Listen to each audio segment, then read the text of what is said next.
Gotcha. We are live. All right. We are officially live. Welcome on this Saturday football. Mid American Nazarene versus the Culver-Stockton Wildcats. It's going to be a stellar Saturday, the weather permitting, but it's a great day for Saturday football, college football. We're looking for the Mid American Nazarene Pioneers to go 2-0, starting this season off right after a resounding victory last week. And we're looking to do the same thing to the Culver-Stockton football team. I think it would be a disservice if I don't also announce that it is Beyonce's birthday. Also, we're getting some Beyonce in the stands right now, and the crowd is lively because of that.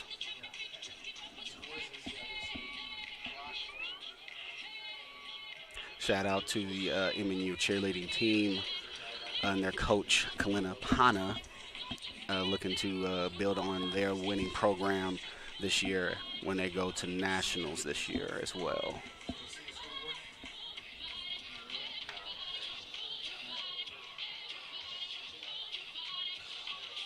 Okay, you got this camera. Follow the players when they come in. We'll be zoomed in on that whole The situation. band is now started If you playing. need to, if you need to mute, boom, this whole thing mutes the whole thing. You got to turn it all the way down. Okay, got it. That's the whole, all the way back up. Got it.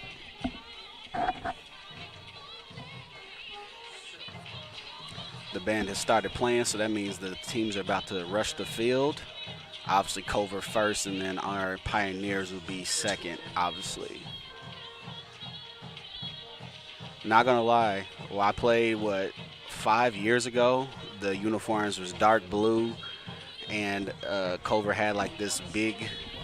I don't want to know what type of blue you want to call it, but the uniforms now, I can honestly say, have leveled up. Kind of envious a little bit, but it is what it is.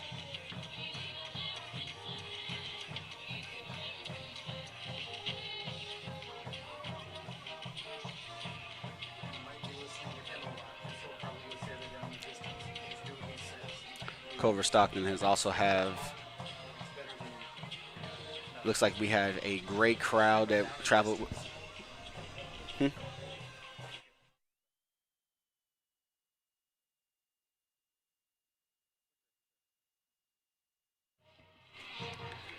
It looks like Culver Stockton had a great travel party.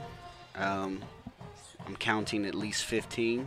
That's more than average usually when that drive. So looks like a couple parents, maybe a girlfriend or so.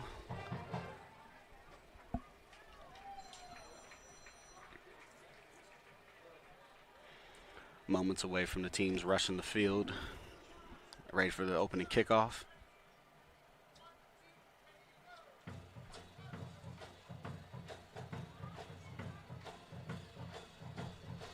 I think the over or under for rain I'm going for is at least a 5. I'm thinking third quarter, light sprinkle.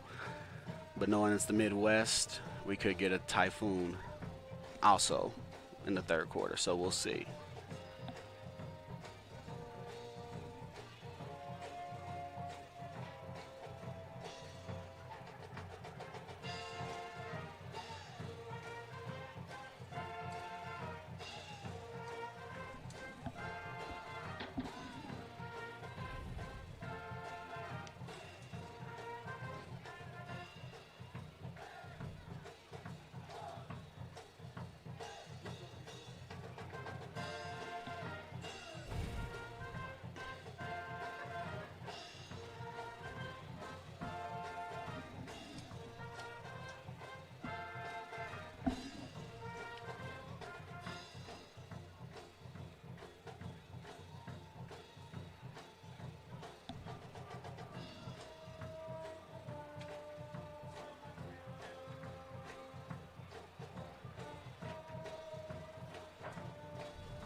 And the referees have just walked onto the field.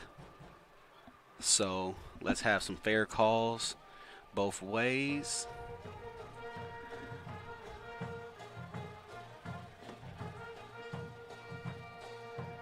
And looks like the captains from Mid-America are now walking onto the field.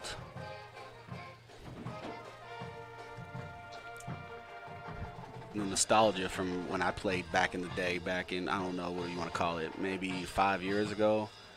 Totally different.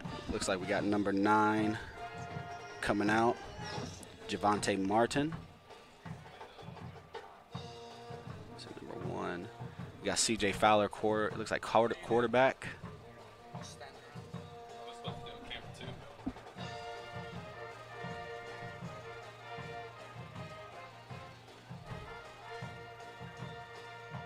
Let's see here.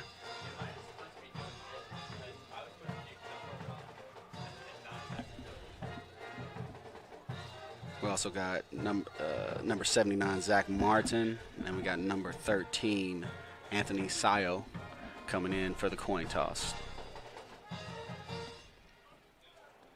I don't know if Culver-Stockton's captains didn't get the memo because they are nowhere to be found as of right now, but they may be doing their hype up right now for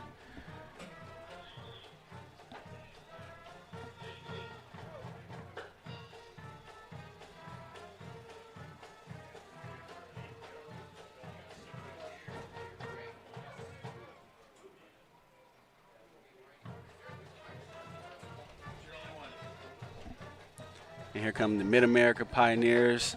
They're meeting in the end zone. Got the Warhammer, got the flag going. They are ready to go. Let's see what type of hype up they got in the end zone right now. Hopefully it's many trips there.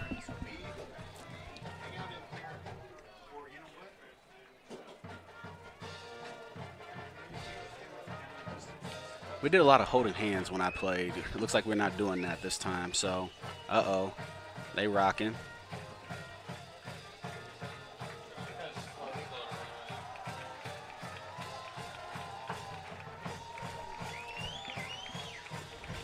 And again, your Mid-America Pioneers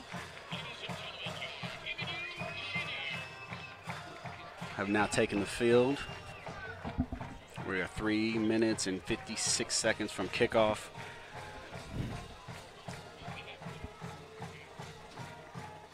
Looks like we got a couple players carrying the old tradition, meeting in the end zone for a quick prayer for no injuries. Clean game, playing the game that they love, continuing their education. And now we have the Culver-Stockton Wildcats captains coming out to the field. Looks like they got 2 offensive linemen. I see the knee braces. And that might be a kicker.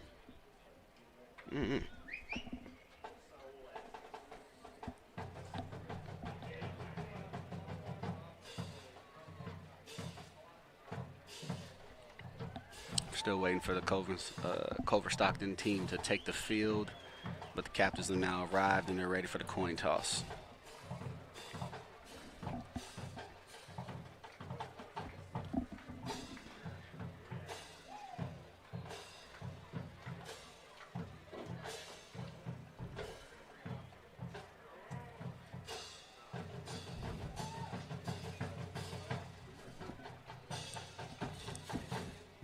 Captains are now meeting at the center of the field, and we are now officially about to do the coin toss for this September 4th game before Labor Day weekend. Let's see here. If I had to guess, nice little handshake there. Let's see. Culver-Stockton's away. If you've ever been in part of a coin toss, if you choose anything other than heads, you're obviously not choosing the right thing. Always go for heads there.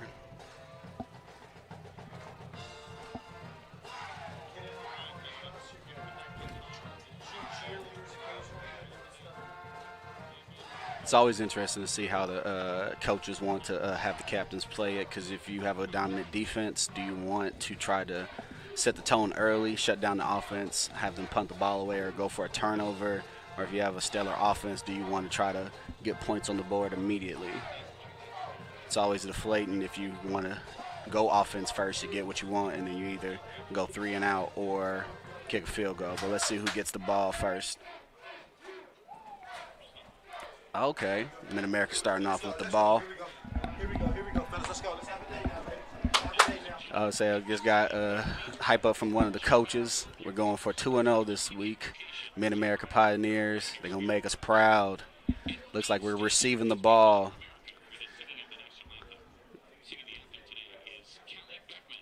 Now we got the national anthem about to be played.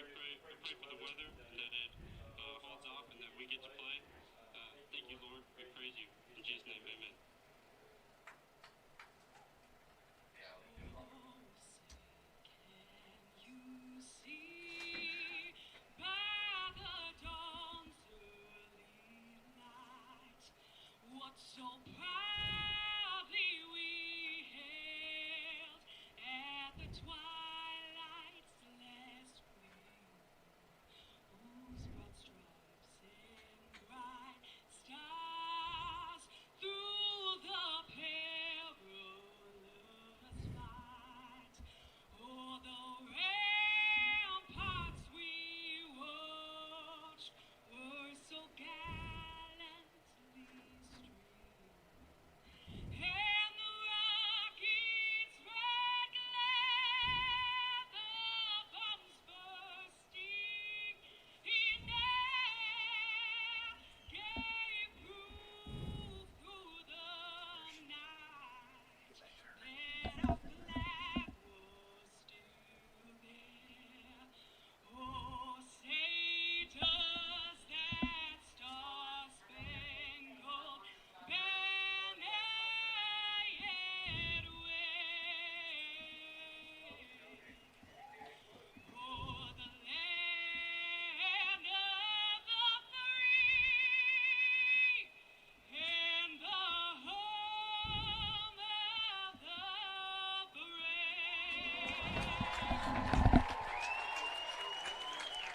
And that was a beautiful rendition of the national anthem. We say back at home, she did that. Absolutely.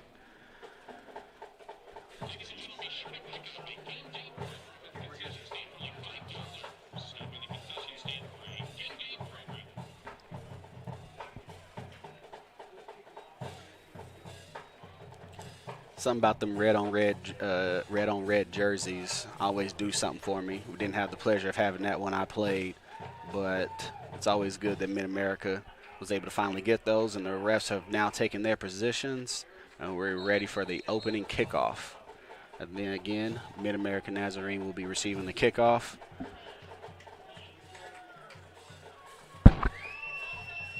They're figuring out where they're getting lined up first.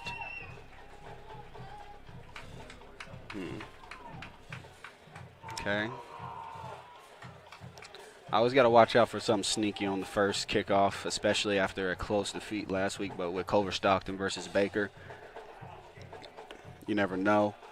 But it looks like they have the hands team. Looks like we got nothing but skill positions up front, so we should have a clean recovery if it's something sneaky onside or something. We only have one person in the back. So it looks like we know who we want to get the ball.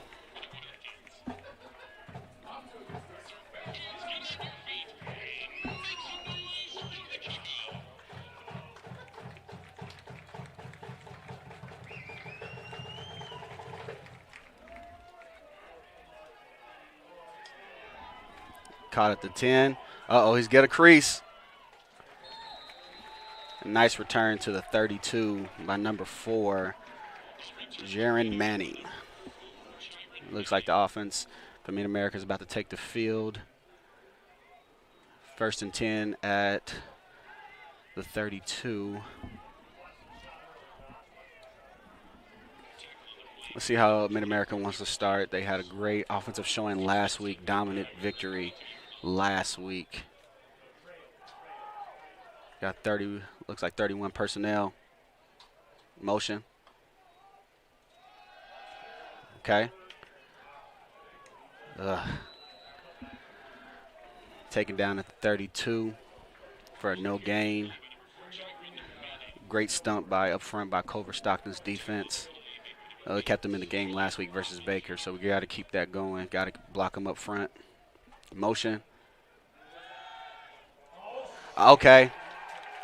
Nice play down the field. Caught at the 46-yard line. Looks like by number...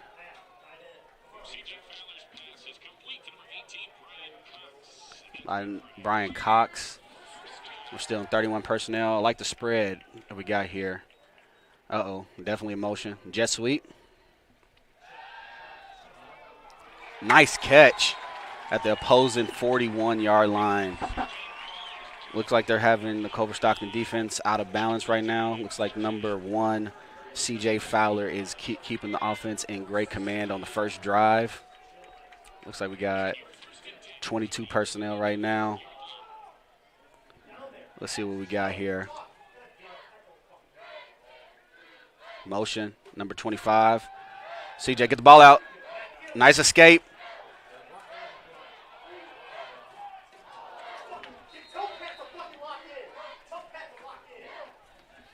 Nice throw away by number 1. CJ, pass rush was getting there.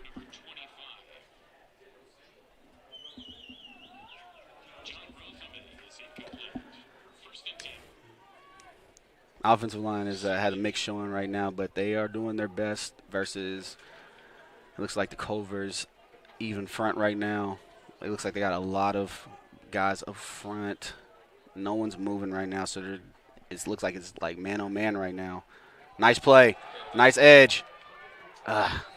Nice gain of 3 by number 25, John.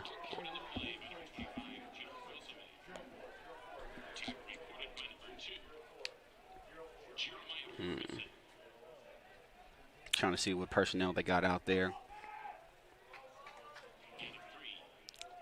Looks like we got trips to the left here.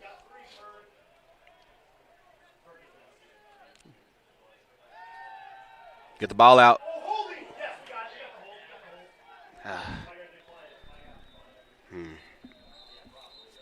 CJ throwing the ball out. Looks like we got a hold on the play.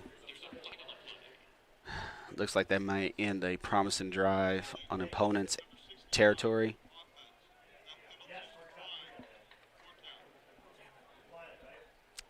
Interesting to see. Looks like the punt team is coming out. Looks like Mid-America's punting the ball away after a promising drive gets stalled at the 43-yard line.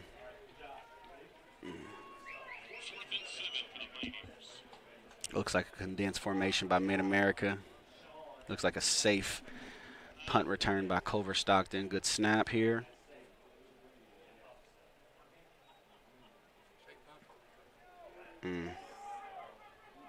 Oh. And looks like they fielded the ball at the 4-yard line, inside their own 4-yard line. I do not know if that's what Culver-Stockton's coach wanted on that one. And it looks like we got an injury on the field, unfortunately. Ugh.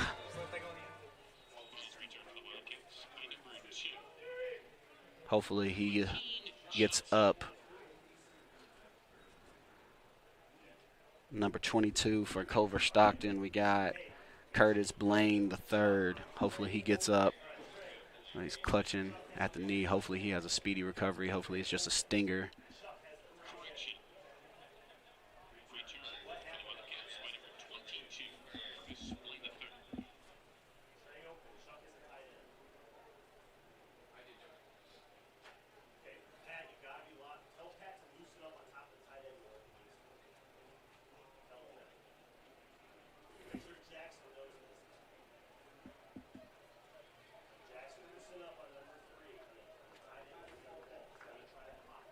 Looks like Curtis got up, so that's great.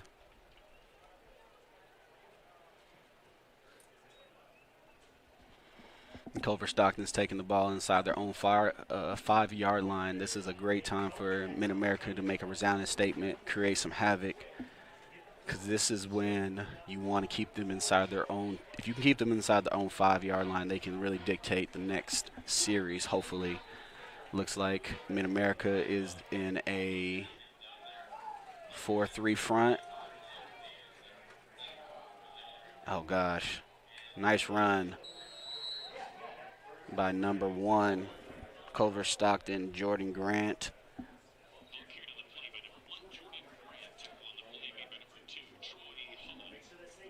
Troy Hall with the tackle. Number 2 as well. Hopefully, it will run play. You want him to get some interceptions, not tackles 9 yards down the field. Looks like they're taking a snap. Looks like another zone read concept there. Inside handoff. Great initial push by the defensive line for only a 2-yard gain.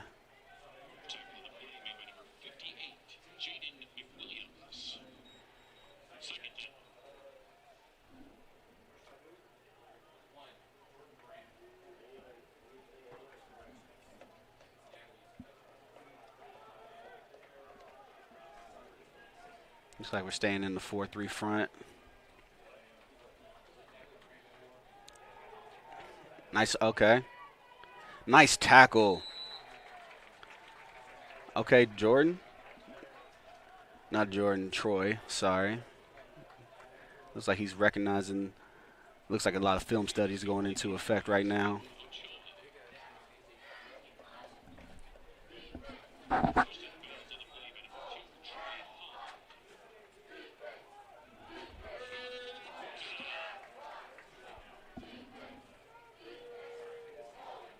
Okay, with the blitz up front. Come on, get there. Nice tackle by number 9, Phillip White.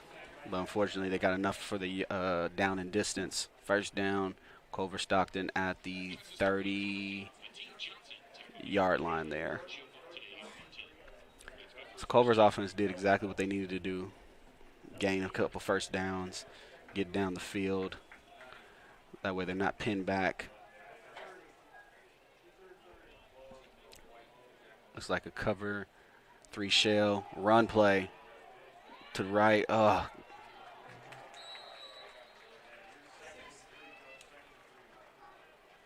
Nice 7-yard gain, tackle by number 6, Kid Dickerson.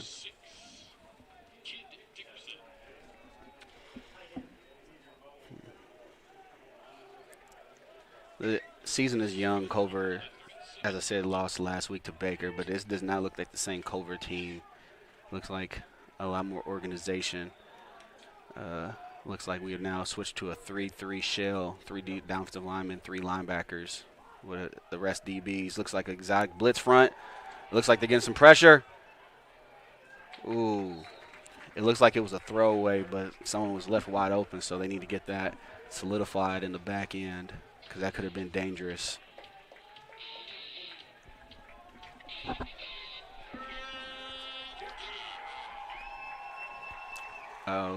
Big 3rd and 4 coming up. Mid-America for the chance to make a big play, get off the field. Let's see what they got here.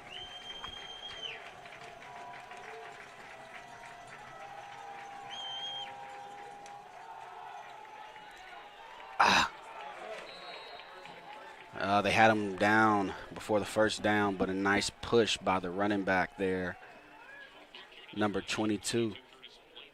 Oh, Curtis, you back in the game, I see. Okay. Good stuff, good stuff.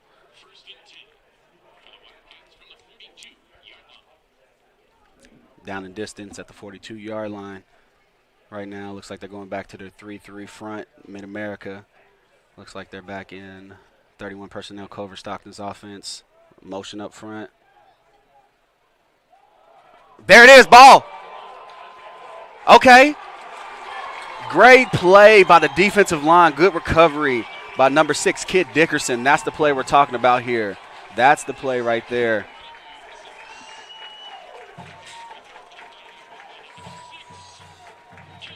This is what we call sudden change. If you guys played football, sudden change, turnover, anything of that nature. You can flip in the script right now. So now it's up to Culver-Stockton's defense to make a play. But it looks like Mid-America has unfinished business from earlier on the first drive.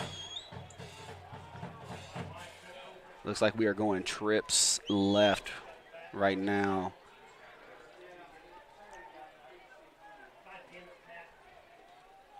Look for a run. Look for a run play on this one.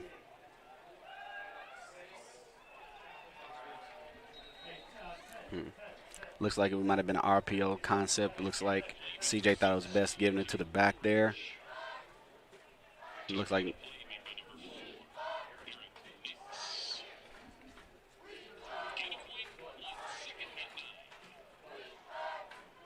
trips right here, condensed formation. Looking for the ball to be spread out right here. That's the shot right there. Nice play. Uh-oh. Nice catch right there. Nice throw by CJ. Going to number 5, Caleb.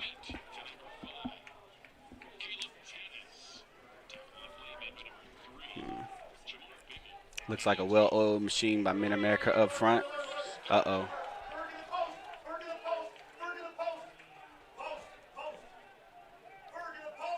Looks like we're in 21 personnel right now. Motion. Look for the pass there. Get the ball out. CJ, you're an athlete. Nice throw, but nice pass breakup by Culver-Stockton there. Second down. 2nd and 10.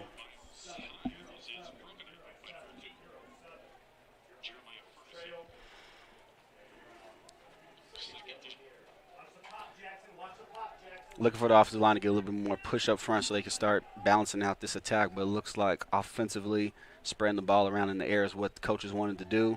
With the pump fake, he's throwing it deep.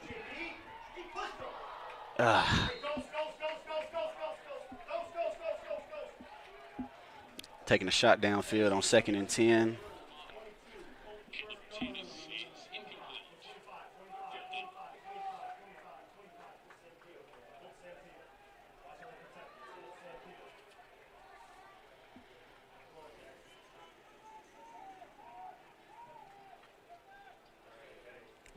Back in 41 personnel right here, spreading the field around. Looks for the inside post there. Looks like number 6. Can he make 2 people miss? And he did. Nice play by number 6, Caleb. Looks like we're going to get a 4th and 5 here, but it looks like we're going to go for the points with the try here. We're going with the field goal. And I don't know if you've ever been anyone has been a part of the kicking team in college at any level. And I spoke too soon. We're getting the personnel up front right now.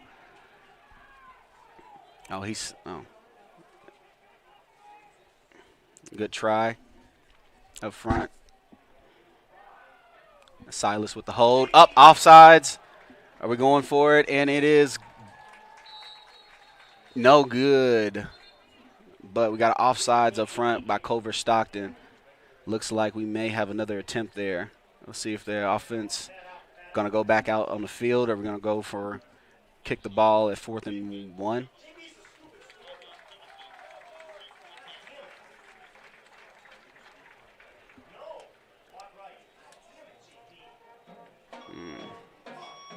Looks like 4th and 2 yards. Looks like we're still going for the field goal here. Thought this would have been a good time to try to go for a 4th down conversion here, but coach knows best, going for the points right now.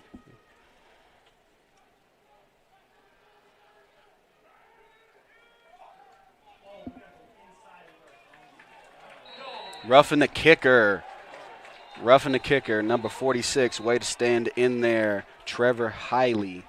Looks like we got running into the kicker or roughing the kicker. So it looks like the offense is going to head back onto the field, but the refs are having a conversation here.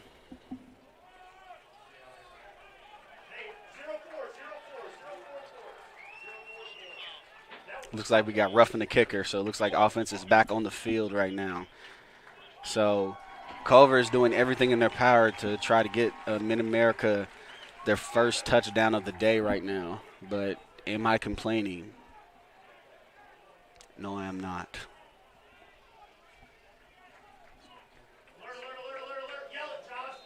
Looks like we are in 22 personnel right now. We got a tight end and we got a H-back. Look for a counter to go back to the left side right here. Or we could just run up front and get 6-7 yards right there. I like that a little bit better there.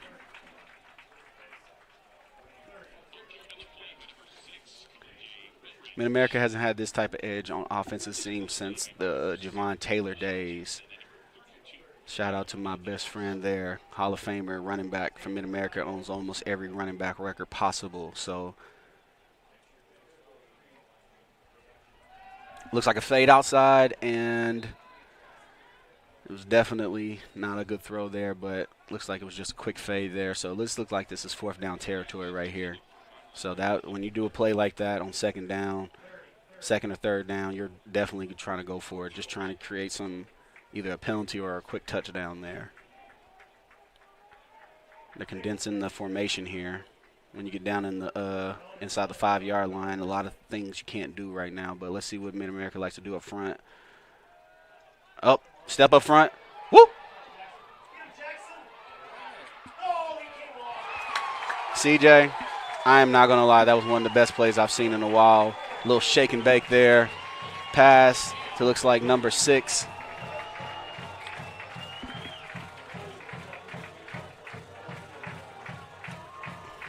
Not going to lie, this name is kicking my butt on this one. Conley Wildridge. But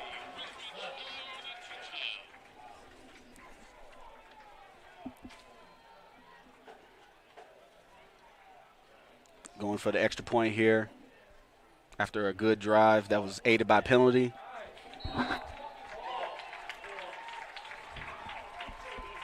Nice blocking up front. Now we got a 7-0 lead, Mid-America over Culver-Stockton in the first quarter at 7:25.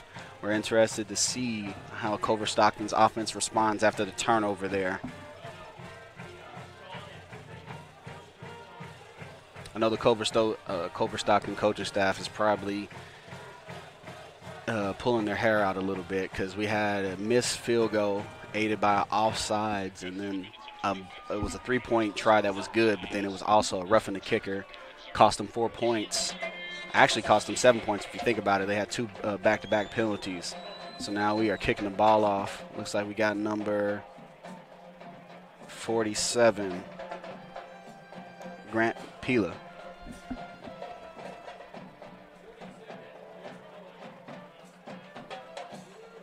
Looks like we got a safe return by Culver-Stockton. 2 backmen right there. It just depends on how the special teams coordinator wants to do it. Do you want to have a balanced formation, or do you want to go for the for being more aggressive, or do you want to be safe? Looks like Culver's got Stockton's doing more of a safe method. The place, if you want to do some type of onside or some trickery on the kicking game, it'll be in the middle of the field between the 40 and the 30.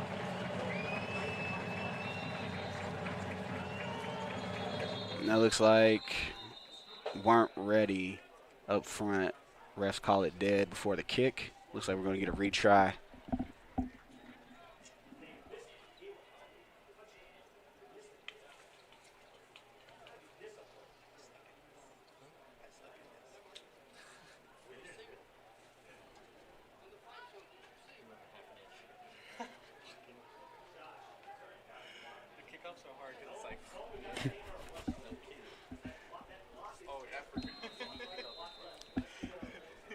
Shout out to the cameraman, because the kickoff is definitely one of the hardest I've learned, because they got to swing that camera around. But let's see what Caleb going to do on this one. Or Grant, sorry. Second time's the charm. Nice kick. Ooh. It looks like he didn't understand the rules there. Oh, snap. We got a crease on the right side. Great return by Culver-Stockton out to the 40-yard line. Got to stay contained on that one. Got to stay contained, fellas. Looks like it was closer. Yeah, this looks like closer to the 40-yard line on their side of the field. Looks like Culver-Stockton is ready to take the field after the fumble on the previous possession.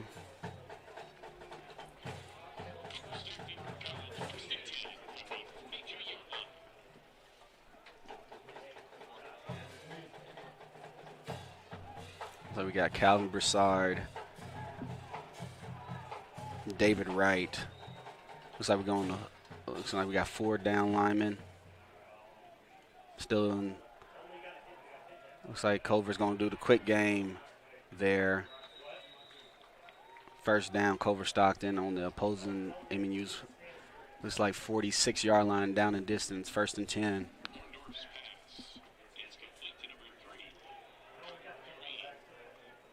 Brought down by number 5.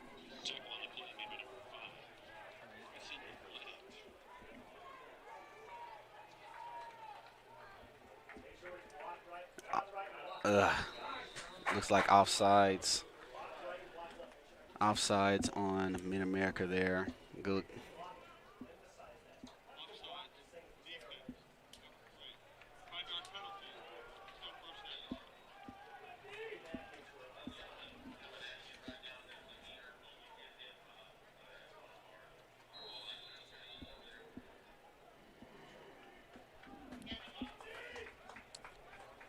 Getting that awkward stance where every offensive lineman is pointing at the defensive player pointing at the offensive lineman. Looks like they went with the offensive lineman there. With the hard count, 4 down, no pressure. Incomplete down the field. Incomplete down the field. Looks like there was a seam there. We need to tighten that up on the secondary there. Unfortunately, I have a lot of PTSD with the secondary troubles, but looks like it was a good, decent pass rush up front, so it evened out there.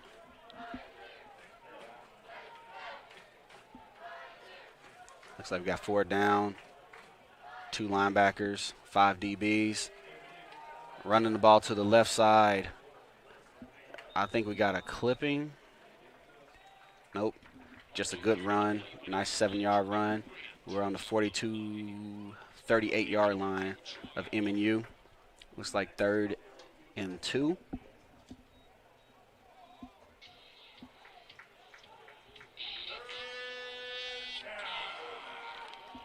Looks like we can make a big play right here.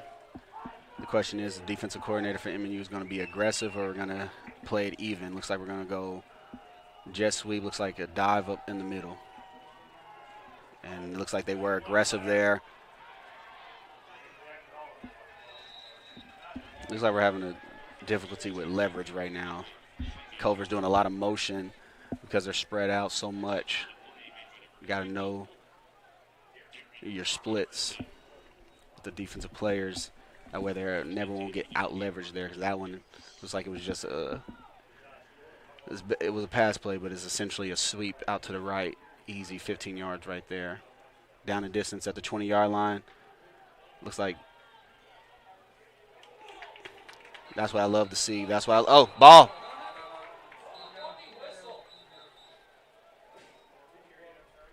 Looks like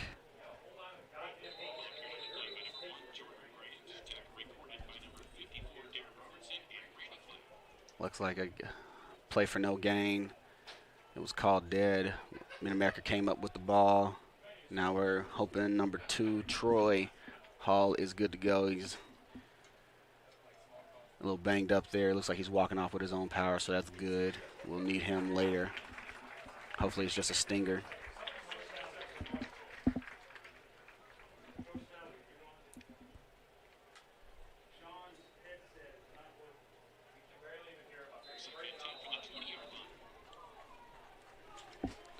So now we got the backup, number 36, Jacob Teget. Sorry if I'm butchering your name, brother. Looks like we're going cover 2 shell right now. Looks for the play action. Look for the H-back. Nice play. Looks like we got Holden up front.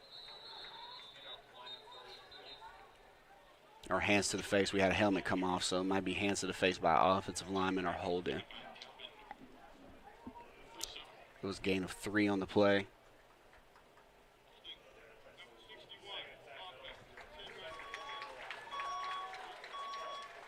Let's go ahead and back that one up. Holding play. Back at the 30-yard line. 2nd and 10. Or 2nd and 20 now.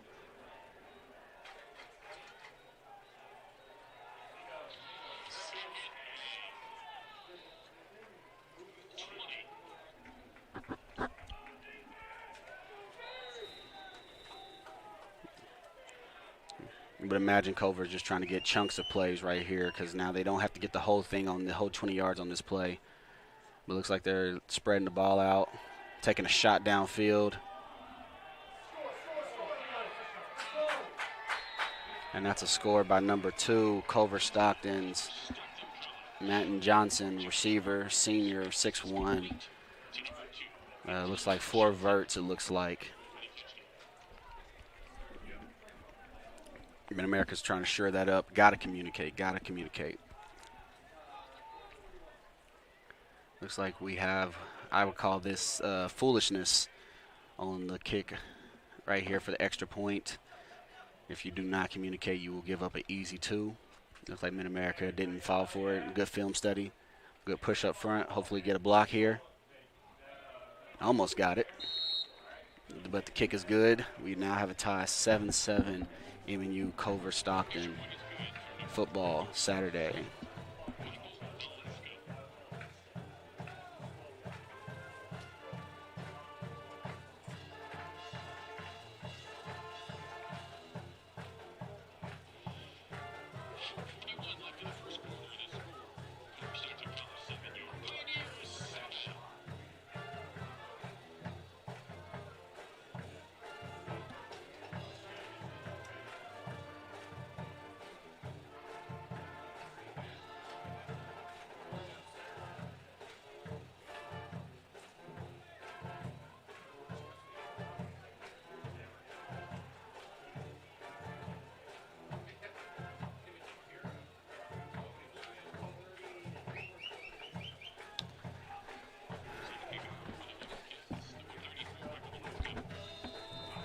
Looks like we got an even game so far.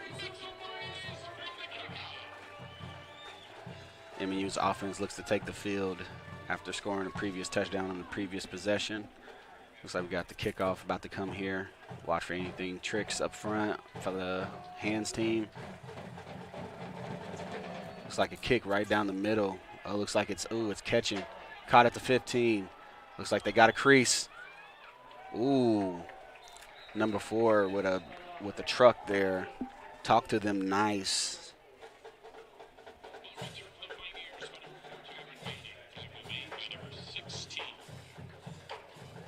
Never met a man that was not good at football. Good return up to the 32-yard line. Looks like offense is taking the field. Looks like we're going to be heavy 31 personnel right now. We got 18. Brian Cox at tight end. It looks like that's what the offense is looking to stay in most of the game. Looks like they've had a lot of success there. Motion up front. Nice run. Looks like we got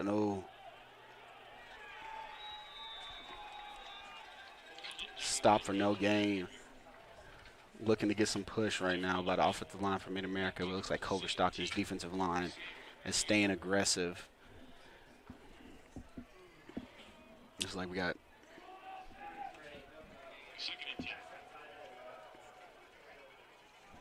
Jonathan Watson on Culver-Stockton. I can feel a little bit biased because that's a Watson now. Nice play.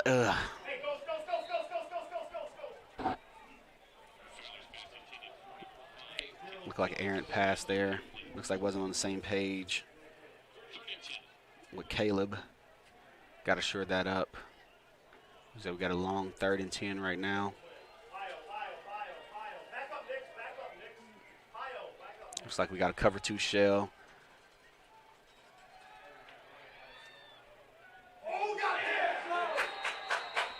Intercepted by number 32.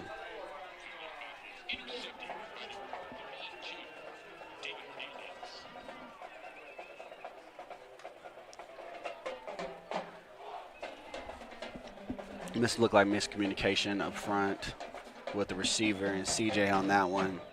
Had the tight end open underneath, but threw it a little bit too deep. Safety just said thank you. So now it's up to the defense on this sudden change. Culver wasn't able to respond, but let's see if the Mid-America defense can respond here at the 50-yard line. Way to get back on the field, Troy. Looks like we're going 4 down, 2 linebackers. Looks like a cover 3 shell here. Looks like, ooh, power. It looks like we're getting out leveraged up front here. Or it could be holding. I'm going to take the latter on that one.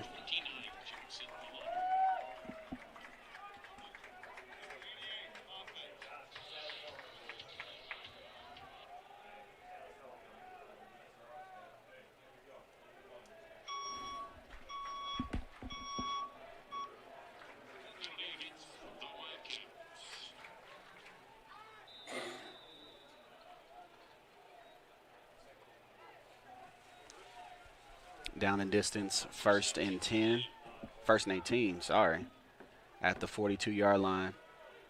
Looks like we're going 5 down. Fade up top, it looks like.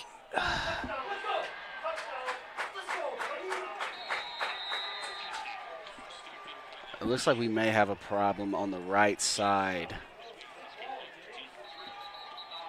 And it looks like we got a taunting penalty by number 3 with the scoring the touchdown. Looks like Connor Pirine.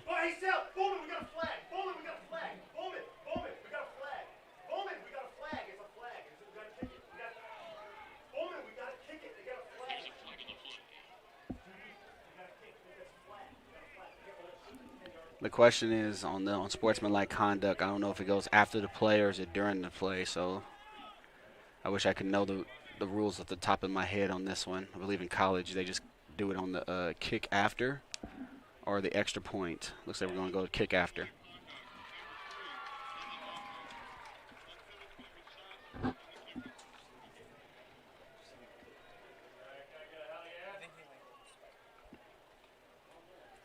So looks like Culver-Stockton's skill positions have come to play today.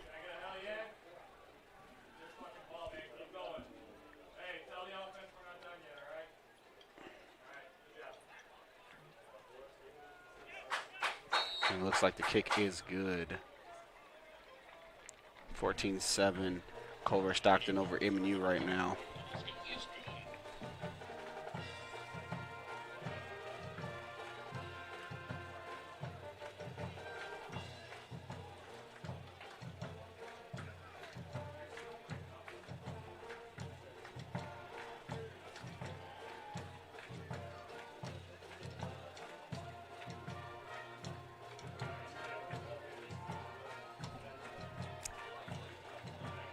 After the interception by CJ in the offense, looks like they are looking to take the field. Looks like they may have promising field position after the taunting penalty on the offense there. Looks like they are kicking the ball off at the...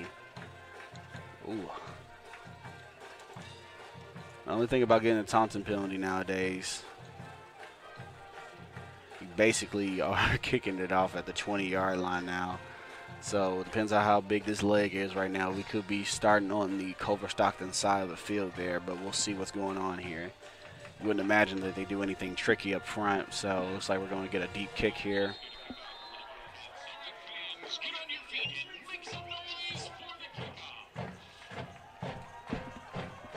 By Michael Velasco.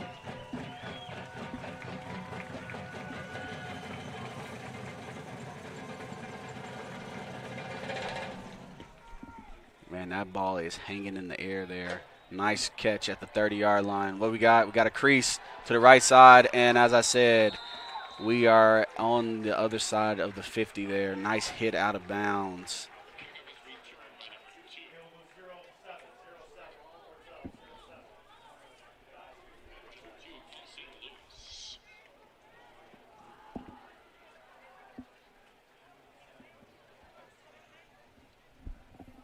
Offense is taking the field after the interception.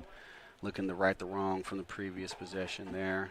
Looks like we're going again, 31 personnel, and the 31 personnel go off the receivers and the running back there. So we got 3 receivers and the running back, and then it doesn't matter if there's a tight end or not. So we're going 31 personnel.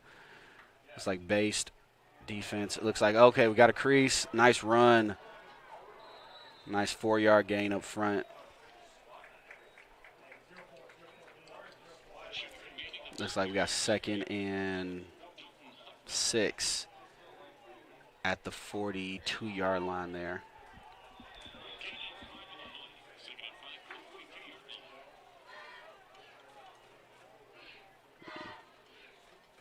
Looks for the RPO right here. Oh. Oh, the ball's on the ground. Oh, nice recovery by number 4 there.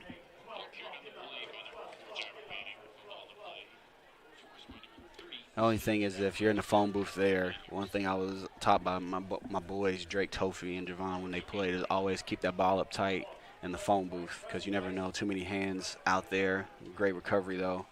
Didn't really get to pay on that one. 3rd and 4. Nice play in the flat there.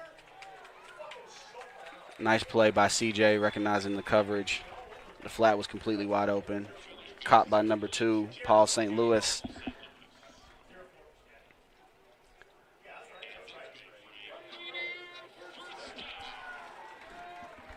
Way of running a good offense. Take what the defense gives you there.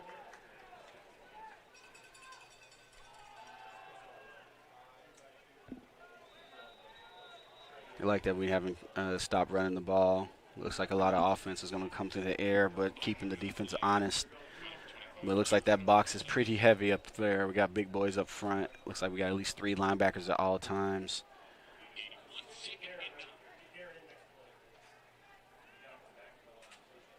Six on 5 up front, so they're counting on the running back to make the play. Nice stick route right there by number 5. And looks like we got a taunting penalty by number 5. Caleb.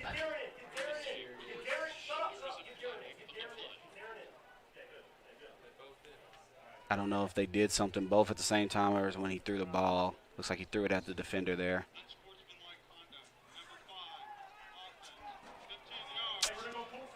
Well, the only thing that's good about that is that it's not 1st and 25. It should be 1st and 10. And Make sure Nick sees it. 25. Make sure Nick sees it. Nick's get the boards. Yell boards. Boards. no, it looks like it's 1st and 25 because it was after the play there. So Make sure the defense sees the call. Hey, make sure the defense. no, I'm right. 1st and 10. Darren get the tight end. Darren get the tight end. Darren get the tight end. Darren get the tight end. They just lose the yardage for the first down. Now they're just doing another 1st and 10 up front. So Caleb might not be getting too many laps on Monday, but you know, motion. Nice play. He's taking a shot downfield. Incomplete. Nice little shot play there.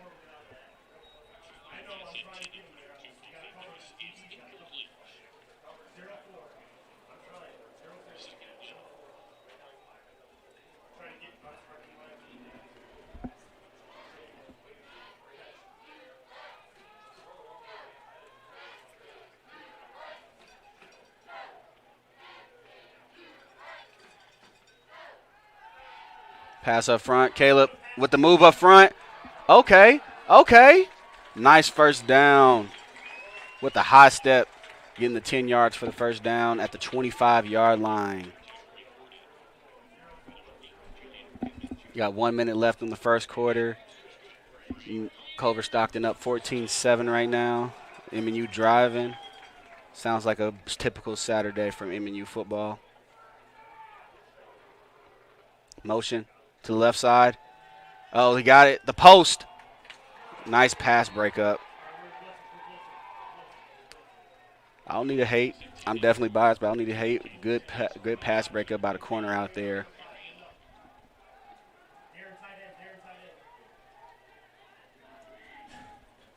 Looks like we're shuffling in the wide receivers here. Oh, we're going empty up front. Okay. One thing about it, Culver-Stockton. Oh, gosh. Hey, we got to see that. Safeties. 0-4. 0-4. 0-4. 0-4 on the call. We had Culver-Stockton a little confused in the secondary, but the offensive line, the center did not hear the cadence by CJ on that one. Got to get that shirt up. They might have had a touchdown on that play. It's interesting to see how Culver-Stockton's playing this. Even in the spread formations, they are not allowing to have a light box whatsoever. They're having at least 6 guys in there. So basically it's up to them to get their 5, the 5 offensive linemen to get their 5, and then, nice little sweep right. Unfortunately, nice play by number 24 by Culver-Stockton, Darren Jones. If you're going to do those quick games right there, you got to have blocking up front. Down in distance, looks like we have 3rd and 15 on the play at the 31-yard line. Question is, do you go take a shot on this play, or do you rely on your kicking game on if it's fourth down, or do you go for the first down on this one? Oh, CJ, go. Nice little scramble there, making it easier conversion on the field goal potentially.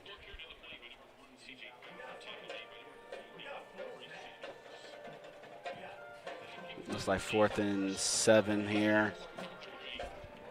End of the first quarter. Culver up front, 14-7 over Mid-America Pioneers.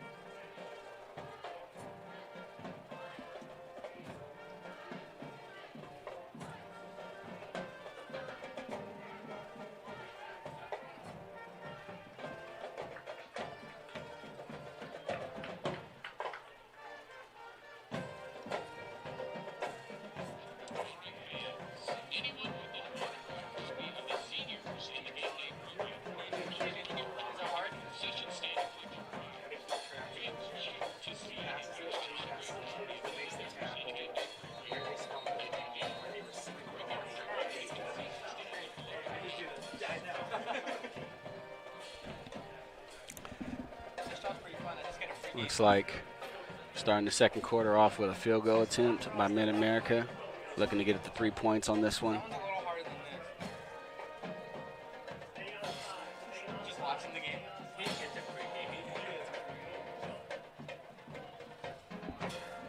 Looks like about a 31-yard field goal in this attempt right here.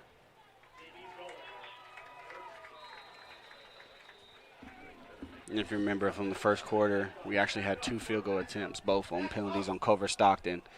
Let's see if they are shoring up there.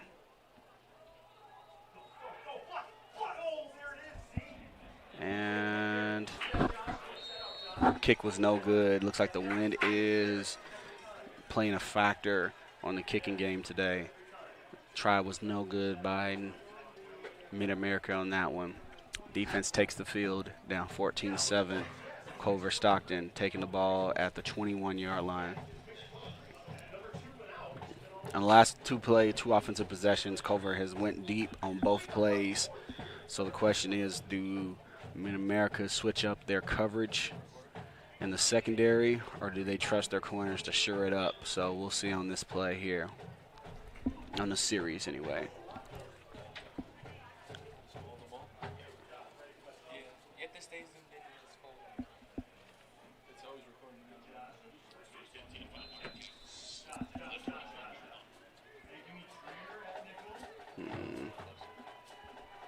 Looks like we got cover 3 shell here, but it looks like we might have some, false start. False start on the offense there, back it up 5 yards.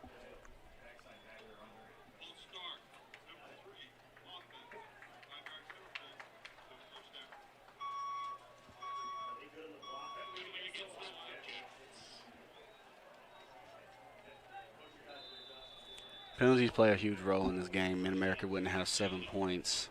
And unfortunately, we had unsportsmanlike conduct that backed this up where the field goal was a lot harder than it should have been. So definitely coaches are going to be harping on that on Monday when they watch film. It looks like we run out to the right side, and it looks like they are pushing that Brock.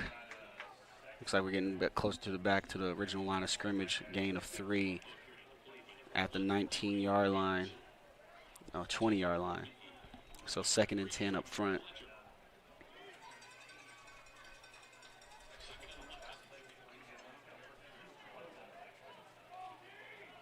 You need to get lined up here. Looks like they're going 41 personnel. Looks like they're flipping the formation. Nice switch, nice switch. Communicate in the secondary there. Oh, gosh.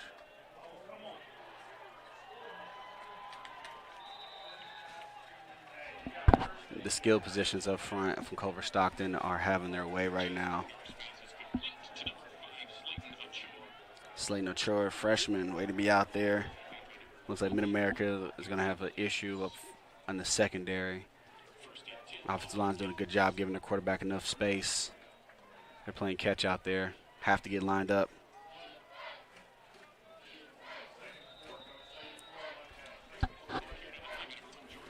Think about when it's hurry-up offense, defense has to hold serve in the first 2 plays, because when it's starting to get to a point to where the offense is literally picking and choosing what they want to do, they can start walking down the field.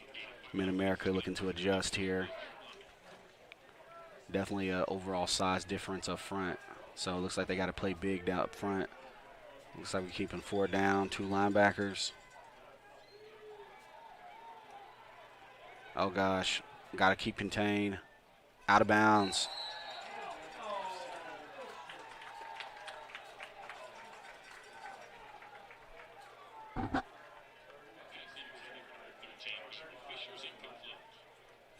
Conditioner's about to take a roll on this play right here. I haven't been on the field for too long. We got 3rd and 5 at the 45-yard line of Mid-America. Be interesting to see if they try to dial it up, but they've been getting burned lately, so it may be a safe approach by the defensive coordinator. Looks like we got a base front, nothing, no movement. False start up front. False start up front. False start. You ever seen the Spider-Man meme where everybody points at each other? Every offsides, every false start penalty.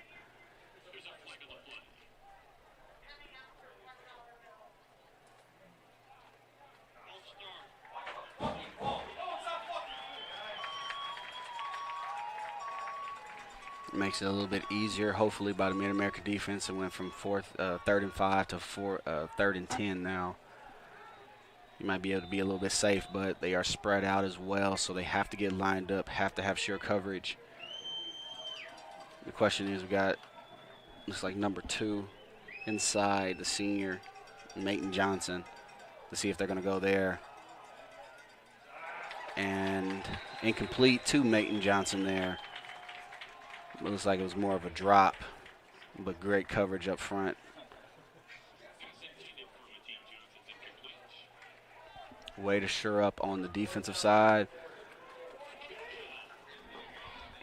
Now we get to see the punt return team for the first time for Mid-America. We're going to see how they do it. Let's see.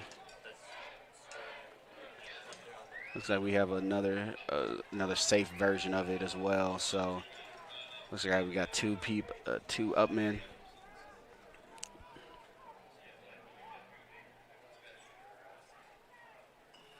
Looks like we got the shield.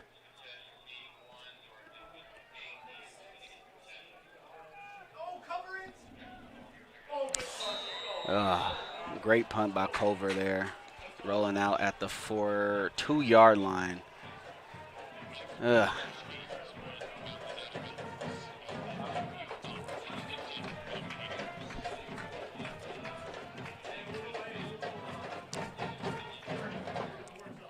Offense looks to redeem themselves.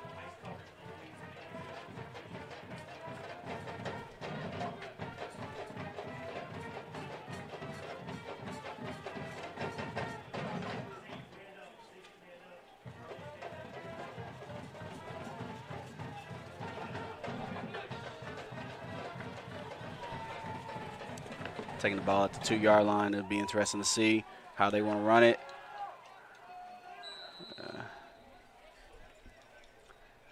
Looks like the roles have reversed from the first quarter. We have Mid-America inside their own 5-yard line versus Culver. Culver was able to at least get it out to the 30 before a turnover. Hopefully we're not going to have that by Mid-America. Hopefully they're extending. Nice little run. Oh, gosh. No gain there. Looks like out to the 3-yard line. The question here is if offensive coordinator trusts CJ and the offensive line and the receivers to get open on this play, see if they can extend this drive. Because if not, they'll have to punt inside their own end zone. And it is not a fun, it's not a fun little sequence there. So I have faith in the offense here. Nice play.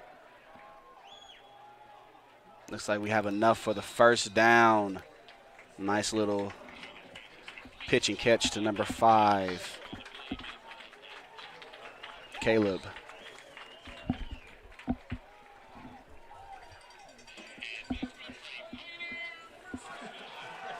So now this is when Mid-American gets to get in their groove. Now they get to do it. They get to go off left and just continuing of the same.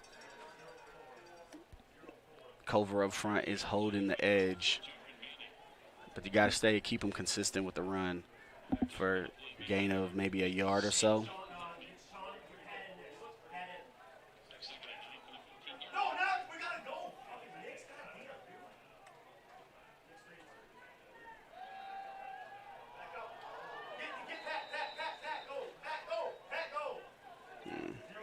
Miscommunication there out to number 4, Jaron Manning.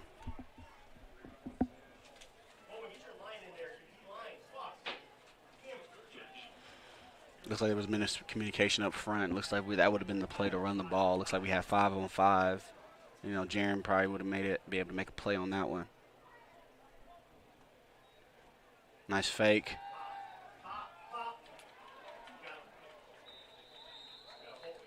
Because I've got a hold up front or a flag on the play. Hopefully hands to the face on the defensive play because that is in the holding area.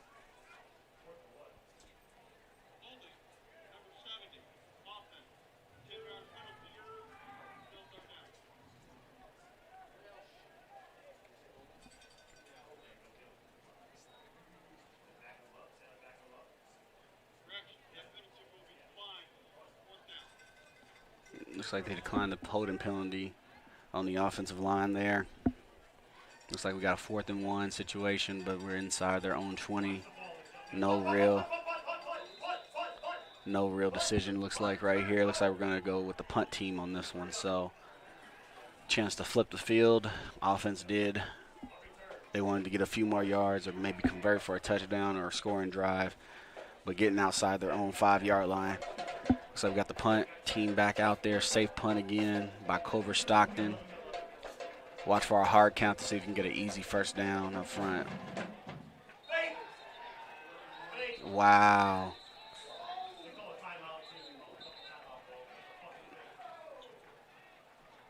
Looks like called timeout. It looks like it was a nice fake, but it looks like the coach called a timeout before the play was run. Would have been an easy conversion.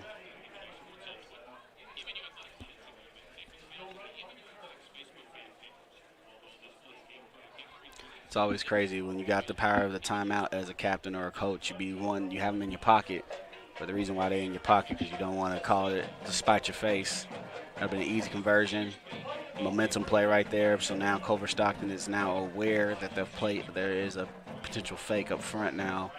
So now they are on high alert. But still go for the hard snap.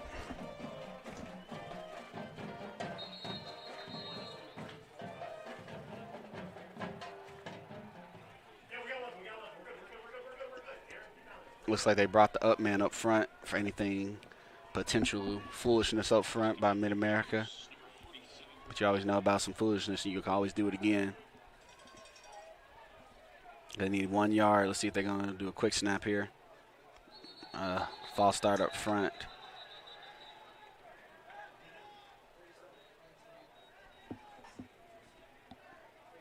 False start. Number 39. Offense. 5-yard penalty. No fourth down.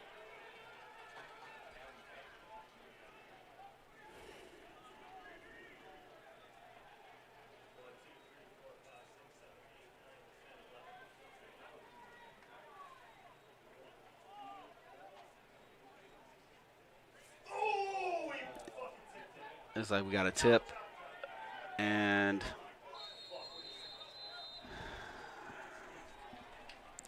went from disaster to a potential 48-yard line.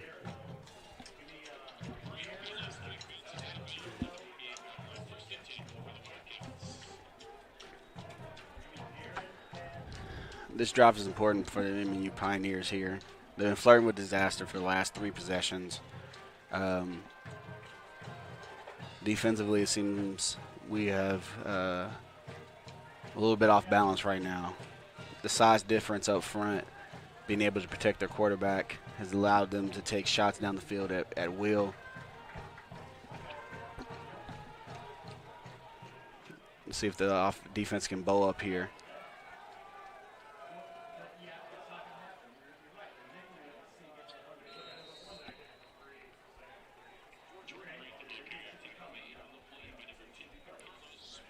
I want you guys to just watch the difference between the offensive line for the Culver-Stockton football team versus Mid-America. Mid-America more finesse, pass blocking. Looks like we got what we consider hog mollies, 6'5", 6'4", offensive linemen, all with knee braces up front, just pushing the pile, getting about 4 or 5 yards a pop versus 1 to 1 yards for Mid-America right now. Looks like we got a pass up front. Nice pass breakup by number 10. Mid-America's Carlos Fernandez. Great play by him.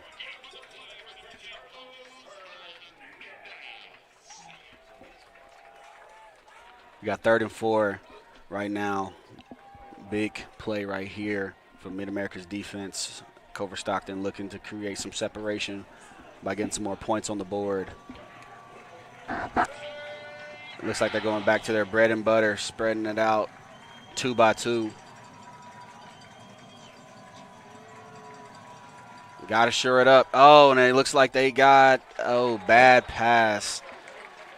But that play was there for the Culver-Stockton Wildcats there. That play was there, but looks like a missed pass, miscommunication there. So it looks like we got the punt team coming back on the field. Last time the punter came on the field, he pinned him down at the 2-yard line. He's looking to do the same thing here. But now we got to watch out for a potential fake here with the shield here.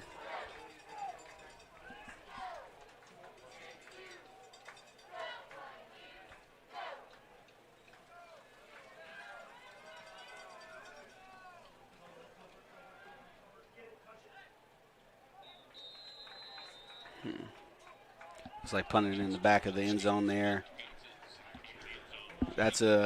This sequence here is going to be something we're going to watch for the rest of the game here.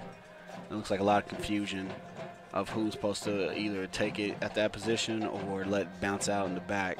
There's a lot of red jerseys over a ball that's spiraling out that way, so looks like special teams coordinator may have a talk with them on the halftime how they want to go by that. CJ in offense takes the field again. Looks like we're going 5 wide out. Look for the motion on the right side.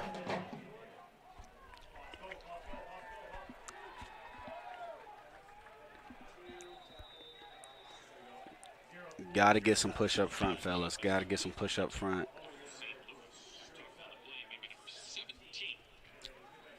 It looks like all game looks like so far. It looks like Culver has been playing on the opposite side of the opposite line of the scrimmage there. They're playing on Mid-America's side. So we got to get some push up front. Oh gosh. Oh gosh.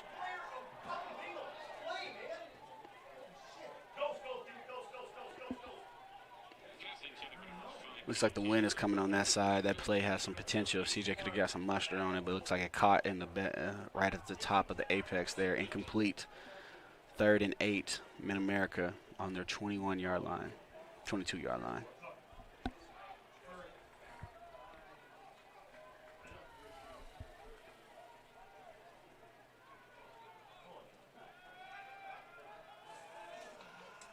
Incomplete. Drop pass off the hands of number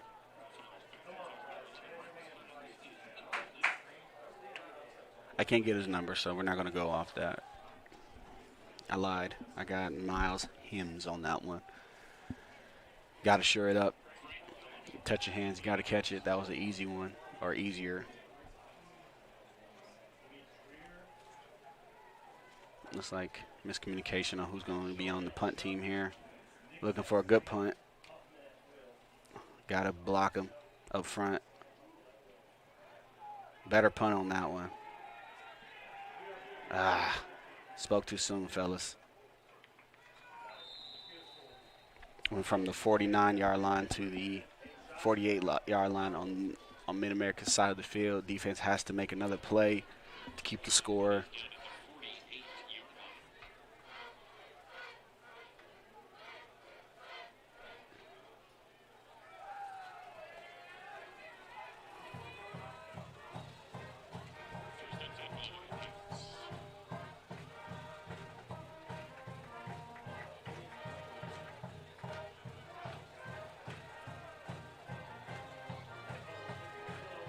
Mid-America up front, coming out of their base personnel again. 2 linebackers, 4 defensive linemen. Safety's coming up. If you're going to have the safety come up, can't miss the play right there. They read it perfectly. Good film study there. Lack of execution. Looks like a gain of 6 up front.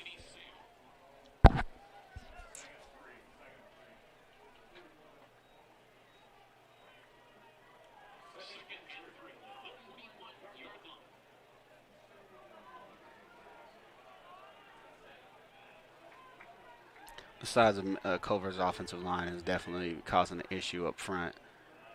Mid-America might be faster, but they definitely don't have the size. And looks like nice off tackle run on the left.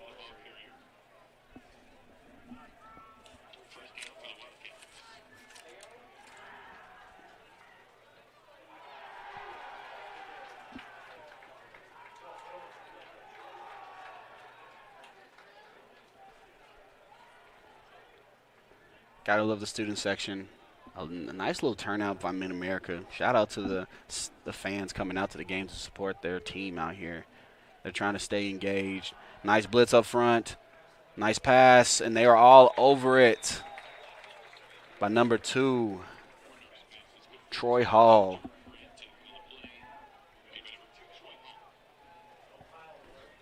Looks like we got a baller in Troy. So able to recognize the motion and all the foolishness in the backfield there. So we've got 2nd and 10 again at the 35-yard line of Mid-America. Watch for the shot on this play because that's how they've been scoring their plays is on 2nd down, it seems. And nice little screen play. Got to get lined up there. Nice 7-yard gain. Nice little quick pop right there.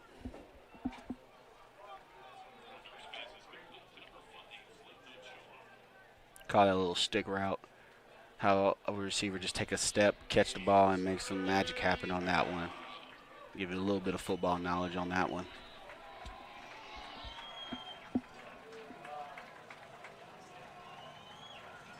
Looks like we got an H-back in the backfield. Looks like we're looking for a dive right here. Maybe a QB keep on this one. Definitely a dive. And is that who I think it is? Is that number 24, Perry Williams? You know, you get a shout out for a TFL. You get a shout out for the TFL on that one, my friend. And looks like Culver can't really say what I want to say. Mama ain't raised no one. Looks like on the Culver-Stockton's coaching staff. Looks like they're going back 4th and 4. Looks like a great opportunity. The kicking game has been unreliable on both sides, it seems. They got the big boys up front, plus they can do a hard count. Let's see what they do on this play. And great coverage by number 6 and good pass rush up front by Kid Dickerson. Incomplete. Defense has bowed their necks on 2 straight defensive possessions, so they're trying to get their offense back into the game right now. But I like the play call by Culver-Stockton's coaching staff there. You get down that deep in there. Once you get that deep, you got to just go ahead and convert. So try to get a touchdown.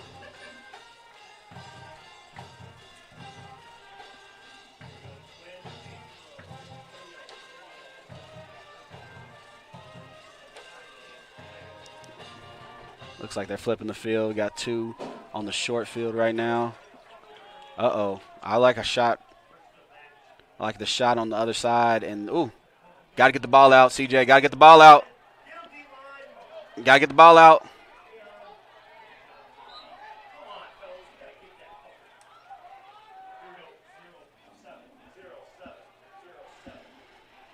Looks like we was thinking of the same thing.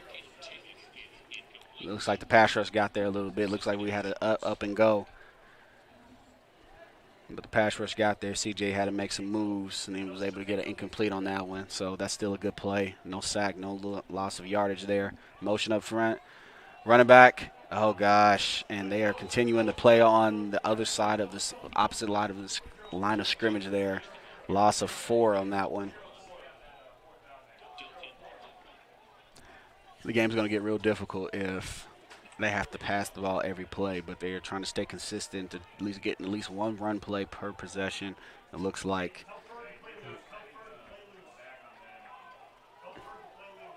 we're going 31 personnel again. I'm looking for the tight end to make a play. Mr. Cox. Looks like we got Holden, flag in the backfield, or we got a roughing the passer.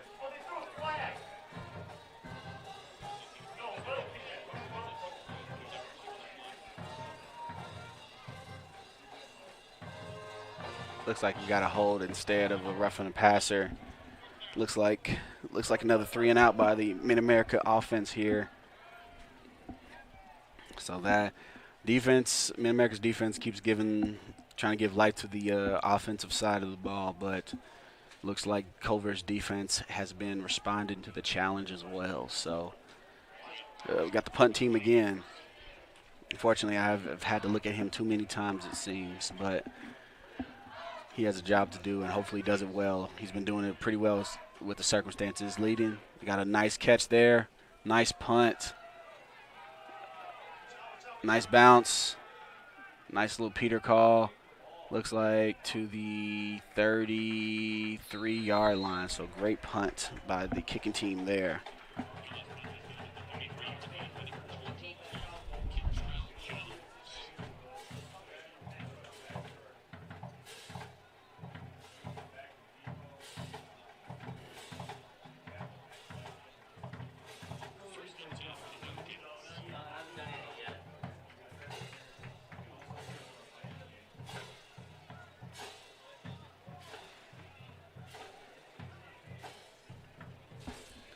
America's defense looking to create some momentum. That looks like they've gotten a couple 3 and outs, couple 4th down stops. Looks like we're going spread 2 by 2 again. Run to the left side. They're creating a lot of leverage out there. Just based on how Mid-America's lining up, they can give up the edge if they decide to get out that way. But they've also got a couple holding penalties as well with the offensive line. So Mid-America's speed has definitely caused a couple plays, but it looks like we've got a Pioneer down on the field. Looks like we got number 6, unfortunately. We got Kid Dickerson. Hopefully he's able to walk off with his own power, get back on the field.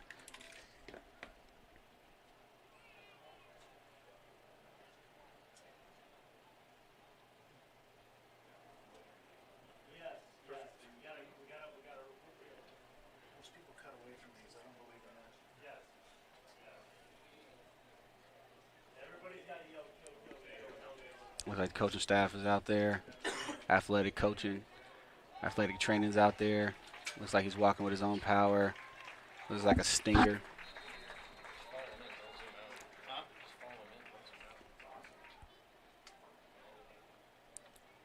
Play sports at some point. You always got to play hurt.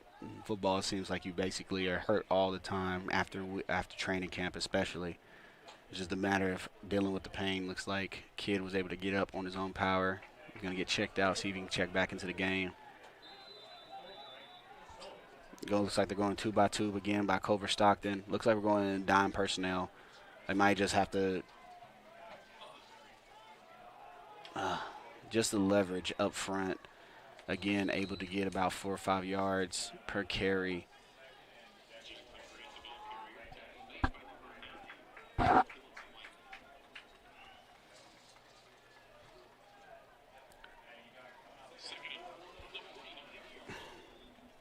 The offensive line for Culver-Stockton is definitely pushing a lot better than Mid-America's, but it's based on how they're lining up. Guys, if you're wondering why it seems like they're getting yards on their run plays versus Mid-America's, they're just out-leveraging the defense here. Again, out-leveraging them again, but it looks like they're rallying to the ball. Only looks like a gain of 1 on that one. So now we got 3rd and 4 at the 49-yard line.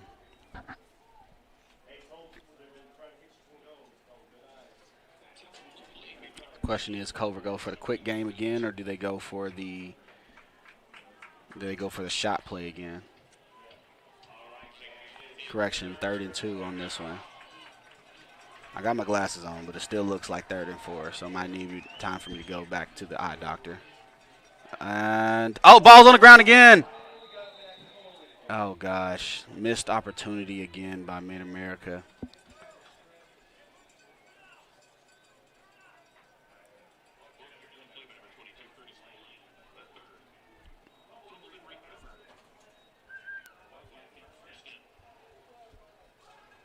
That would have been a nice little sudden change opportunity there. Looks like we got Kid Dickerson back on the field, so that's good.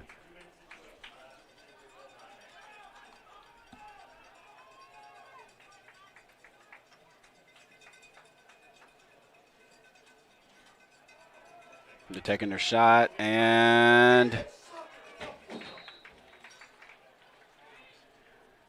missed opportunity, looks like, from the quarterback. I haven't given him any shout-outs because, I'm a little biased here. Number 10 by Jace Ordoff.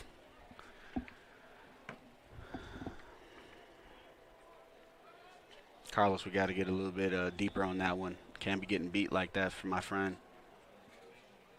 Looks like we're going back to a cover 3 shell right here. Looks like now they're just definitely the skill positions have been dictated in this game as well as the offensive line. A lot of changes might need to happen in halftime. It looks like, honestly, the score is only 14-7, but Culver has looked like the better team, unfortunately. We got 3rd and 3 coming up right here. Chance for Mid-America to get off the field. Got 22 personnel, 2 tight end and an H-back. Look for the bad snap. It looks like QB keep right there. Oh, gosh. Quarterback says, I do not just throw the ball, I do squats as well. Was able to meet him at the point of attack, able to get the yardage enough for the first down at the 39-yard line.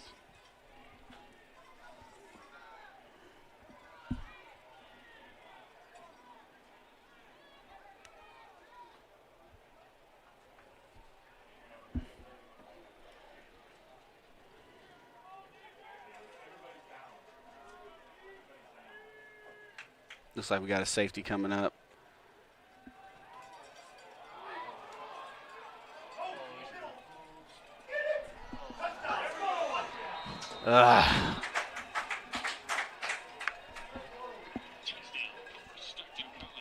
Jace with the move in the backfield, able to connect to number 2, Mayton Johnson, with the touchdown there.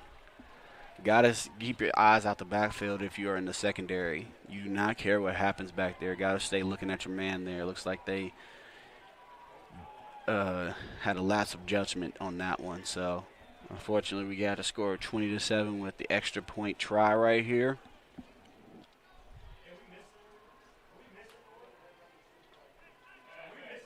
They're missing someone on the looks like on the kicking team there. So if it would have got blocked, I don't think it would have been.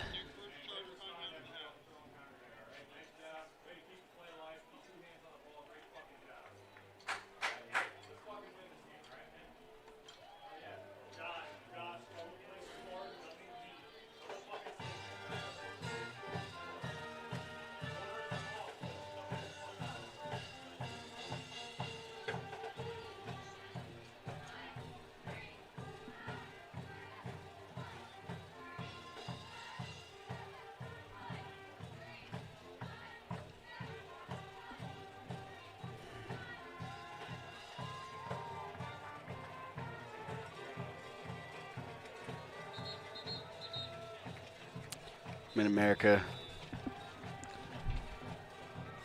coming out for the extra point try. Oh, Culver-Stockton with the extra point try. Mid-America looking for the block here.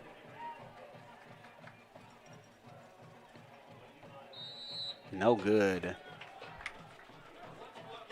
20-7. Culver-Stockton over Mid-America. So with a minute 20, we got Mid-America looking for some good field position on the kick return here. Hopefully they can get some points before the half. Culver will be receiving the ball in the second half. Try to create some momentum with Mid-America with a score here.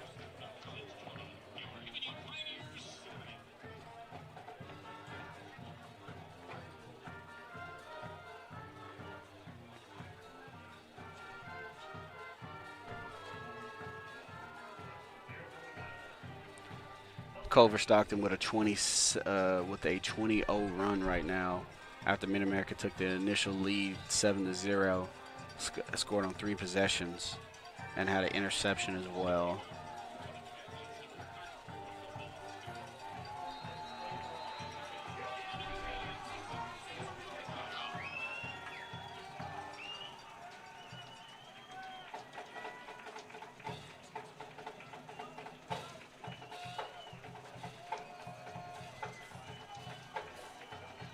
And the kickoff from the 35-yard line. Looks like that mug is in the back of the end zone. We're going to take the ball at the 25-yard line. Looking to get some points on this possession right before halftime.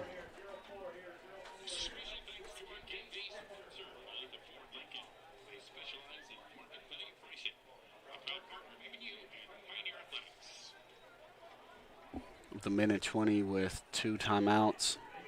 That's an eternity in football terms.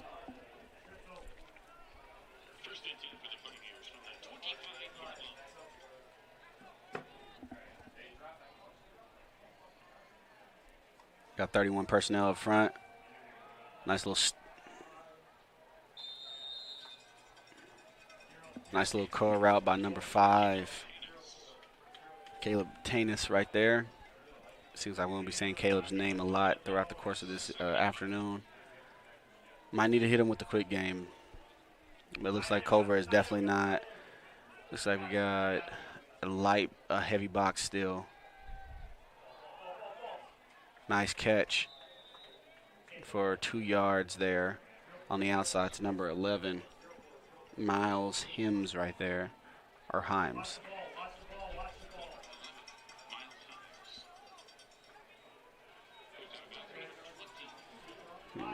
Looks like Mid-America's trying not to leave too much time on the clock if they're not able to convert here. 3rd and 3. Get the ball out. Nice play.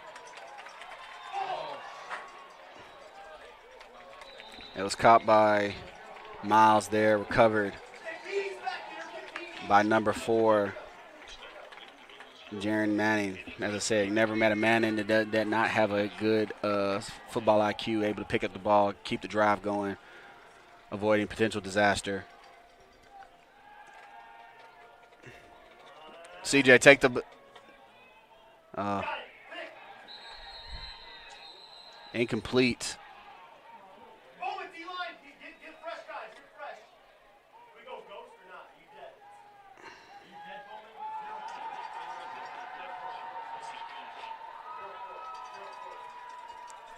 0-4. I don't know what happened underneath that ball, but we got to get lined up. Mid-America, looks like we got them We got to get lined up. We had a play there. We got 4 verts. Pick that. Oh. Bowman, The things down the field are just not crisp right now.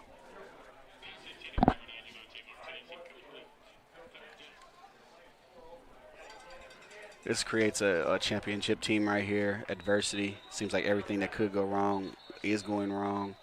It seems like in the passing game as well as the running game. Timeout by Culver-Stockton with 19 seconds left. Ball at the 46-yard line here.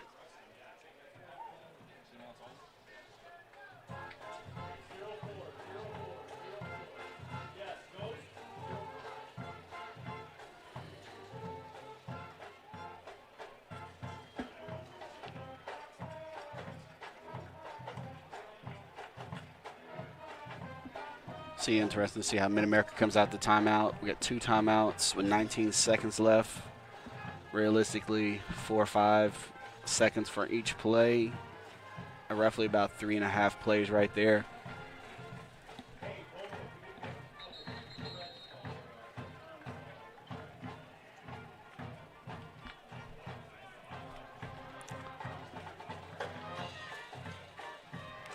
They're kicking against the wind right now, so basically every yard they could receive for a potential 3-point try would be useful in this play.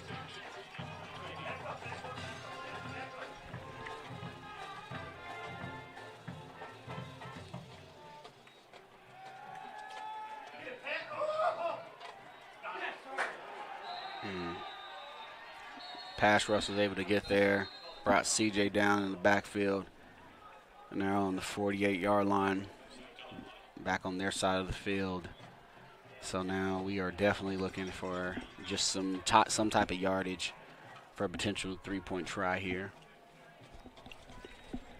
Timeout by Mid-America.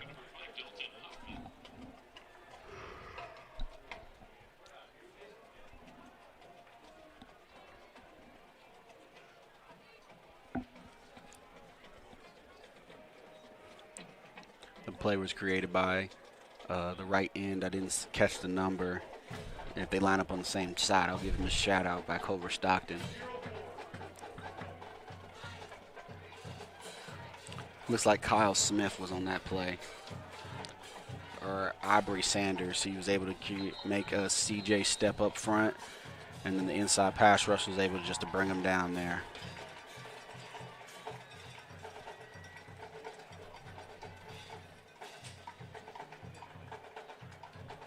Culver basically at this point can basically play safe. Anything less than 20 yards or so is not even. We're going to probably get a Hail Mary attempt. Looks like we're going to go prevent defense here.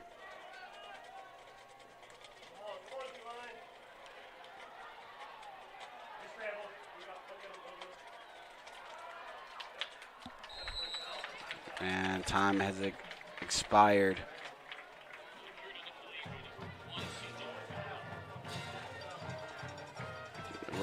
The referees are conveying if there's a second left on the clock. Looks like they're not giving them any type of seconds on that one. So now we are going in. Mid-America down 20-7. Hopefully they can shore everything up in the halftime speeches.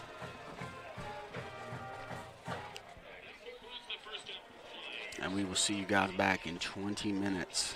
And I see you back in 20 minutes to see if Mid-America can make a comeback. Again, Culver-Stockton over Mid-America Pioneers 20-7 going into the second half.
Just ain't nothing but a word.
Are you guys using this one?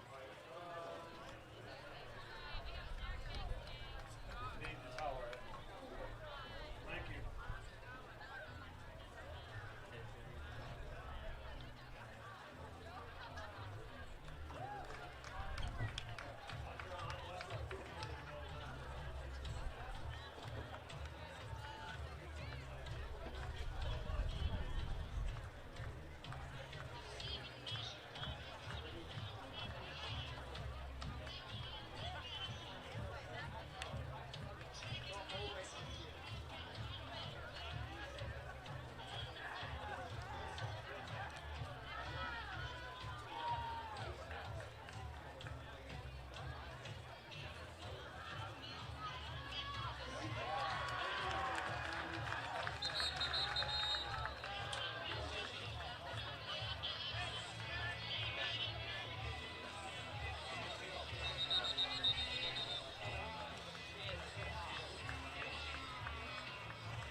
And we are back, ready to start the second half right now.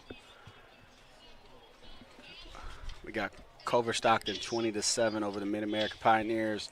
Looks like they are kicking off, and the party is now back. Again, I'm your announcer, Kenny Watson, and we are ready for the second half.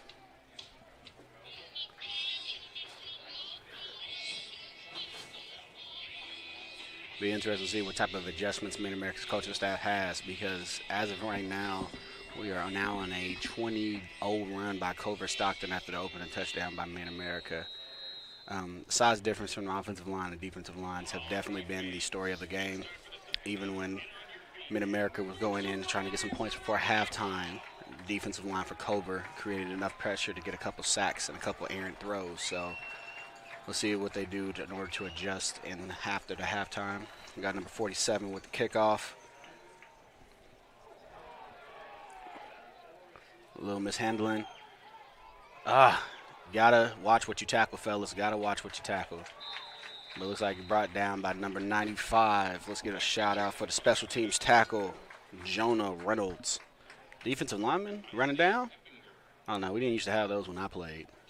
If I had to be on kickoff, it was definitely because they kicking it in the back of the end zone. I ain't running that far.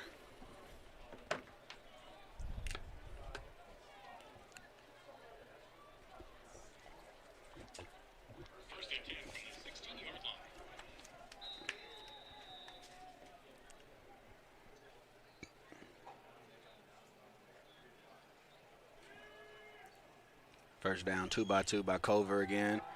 Trying to looks like we get doing a better job out leverage. That's what I'm talking about. A corner with a tackle on the outside.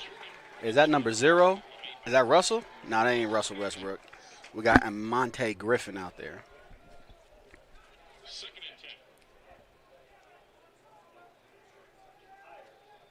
Again with the 2-by-2 personnel. Called us 41 personnel for our football heads out there. Looks like they just playing it straight up. Culver just relies on their big guys up front. They're not doing no motion right now. Oh, gosh, misplay. And looks like touchdown saving play by Anthony Sayo on that play.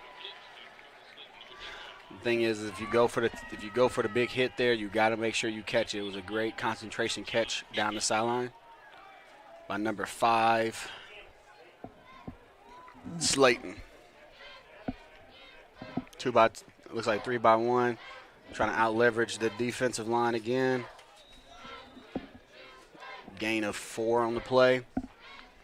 We're now at the 10-yard line. Looks like they can still get a first down if they get to the 3-yard line. So.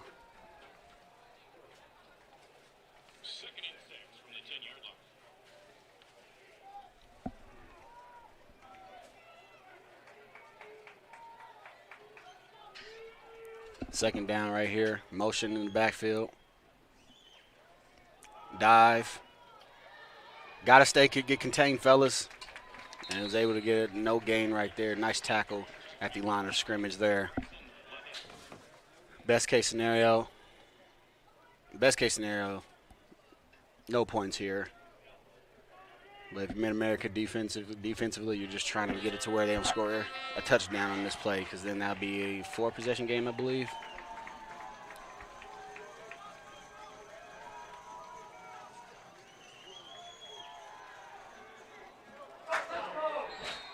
And a completed pass to number 5, Slayton finishing the job after the long run. And another taunting penalty. Another taunting penalty on the offense for after scoring a touchdown. So that's the third one today. 2 by Culver, 1 by Mid-America. Unfortunately, that would be, let's see, half-gassers. Might be up to 7 at this point. Unsportsmanlike conduct, number 5, offense. That penalty will be enforced.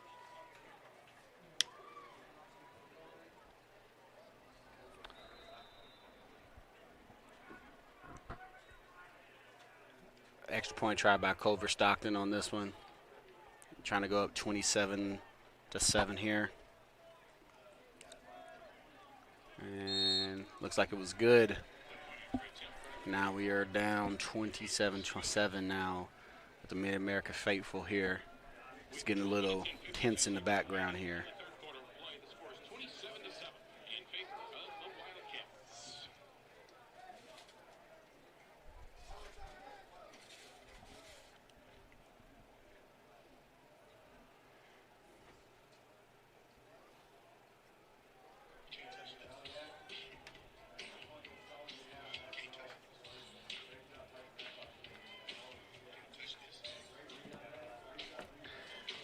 So basically what we have seen for the last couple of possessions from Mid-America is what my mom liked to call, unfortunately, a hot mess right now. Discombobulated.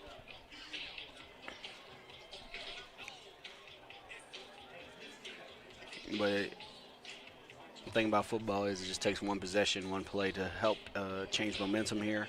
Culver's just got all the momentum right now.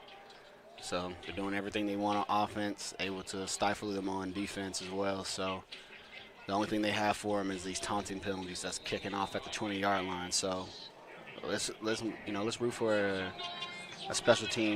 big special teams play right now. Let's see if our kick return team can make a big play, get them on the other side of the 50, or maybe let's go to 40. Let's go for a big return today. I'm feeling the big return.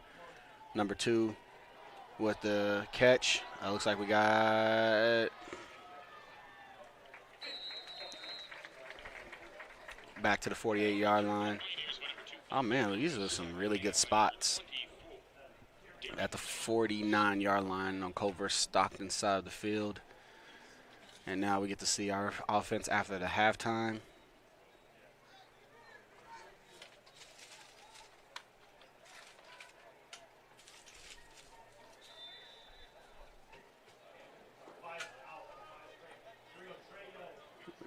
Number 88 in the game. I did not see him a lot. Silas Templeman running out there with the first team right now.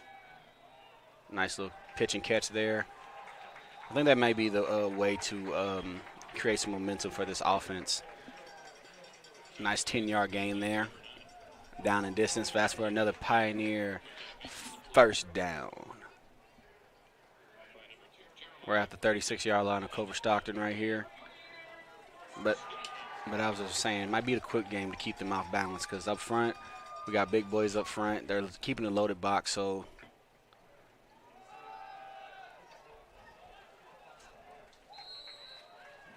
wait for number 6 to make something happen out of nothing there.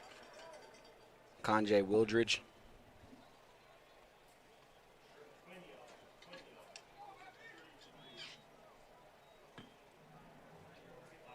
Looks like we're going 31 personnel again. 1 tight end, 3 receivers, 1 back. Nice pitch and catch there.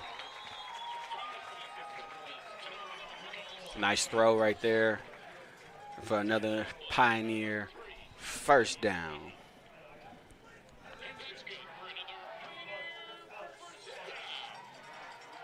So now we got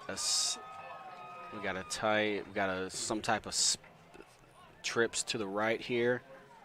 Someone's supposed to go in motion, tight end off the line of scrimmage.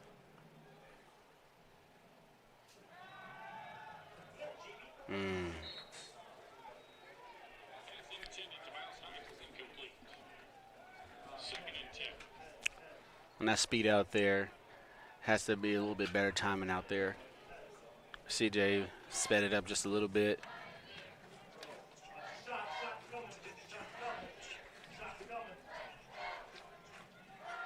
The linebackers for Culver-Stockton is literally like 2 yards away from each other. You would think that they'd be able to get it out.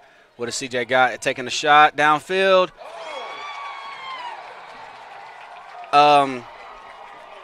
Larry Fitzgerald with the touchdown. No.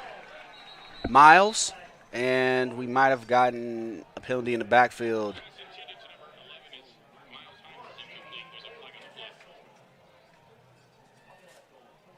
Gosh.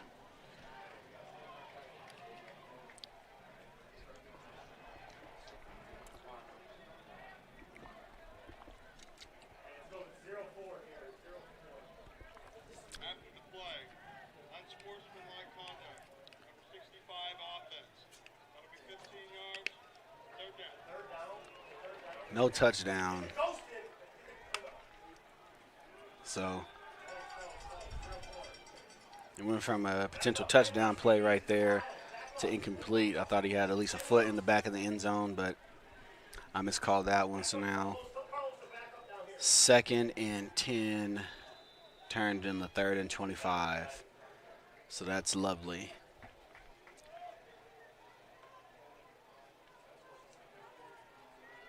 You might want to actually try to run the ball here, try to catch him off balance here and get about 10 yards and then decide what you want to do here. Because it's definitely, they got 4.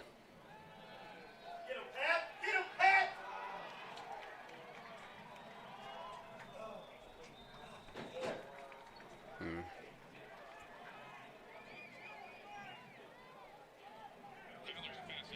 So 3 men down versus 5, and we basically, CJ had to swing off a defender in order to just throw it for incomplete. So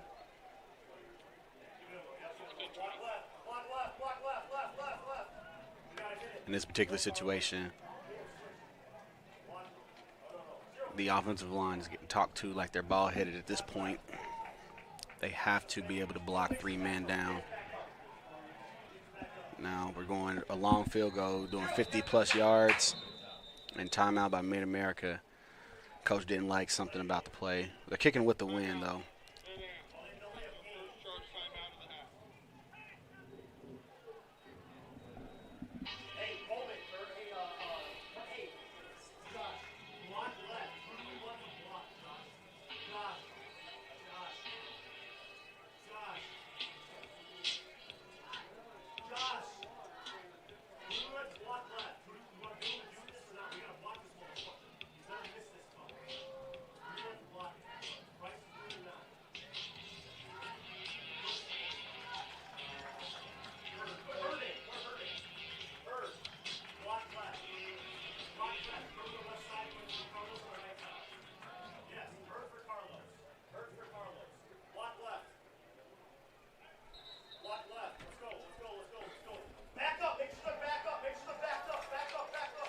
All right, we're going 50-plus yards, so they must believe in the kicker right here.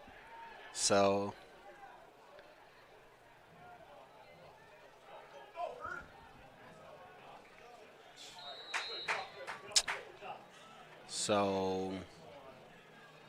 the kick was no good there, but that's a 50-plus yard field goal.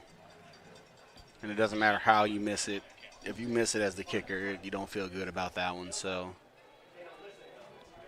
the defense basically has to. This game's might be getting out of control.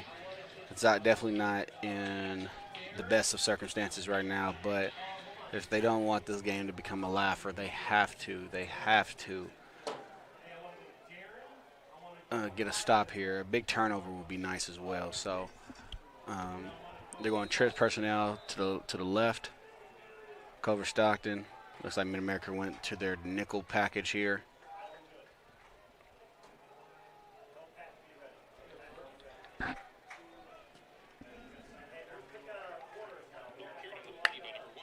Nice 9-yard gain.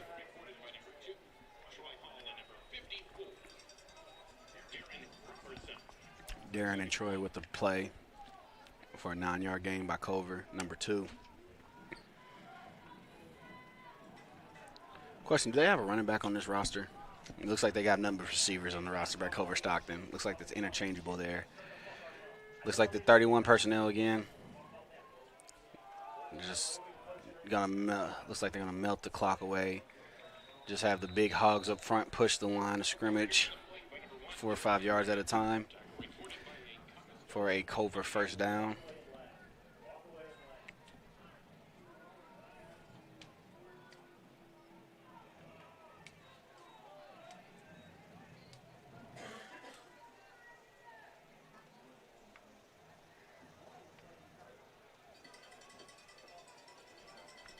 Mid-America just trying to figure out what they can do to help stop this Culver attack right now. The undefeated season looks like it could be in jeopardy.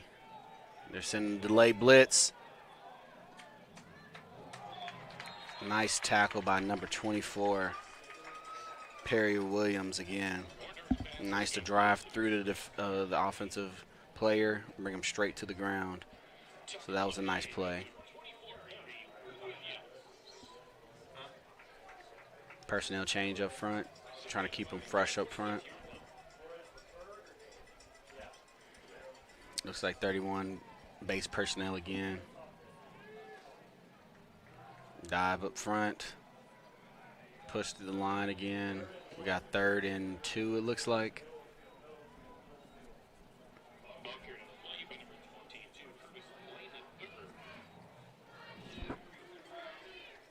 This type of situation, based on how the personnel is lined up for Culver, because of the offensive weapons, we need a play by the defensive players up front, the big hog mollies up front.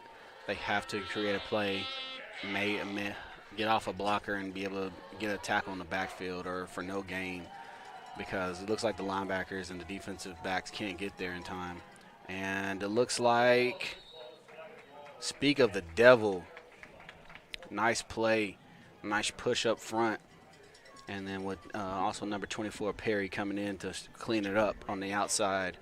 But it doesn't get created unless the defensive line gets a push up front. And it looks like Culver's coaching staff is playing it safe. Their defense has been lights out all game. Looks like they're going with a punt. But it was also fourth in some change. So watch the hard snap, hard count. Watch for the fake.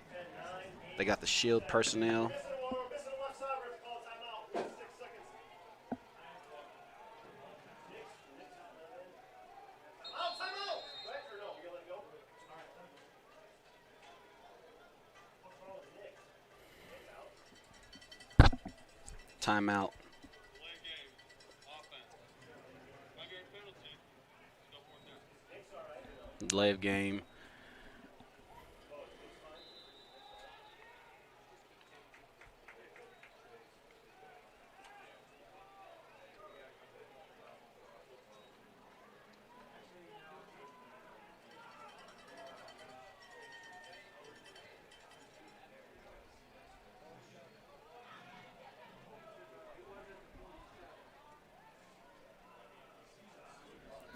Punt out of bounds there. Looks like at the 15. Ooh. Definitely need to go get some new glasses, but I got some good eyes on that one. Out at the 15-yard line. Good punt by Culver-Stockton. Again, Mid-America's offense comes out, trotting the field, looking to get some points on the board. They've been stifled, turnovers, missed field goals, 3 and outs.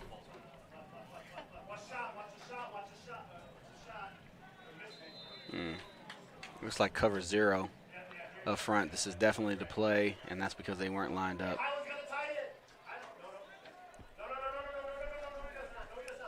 Looks like we have 22 personnel, 2 running backs, 2 receivers.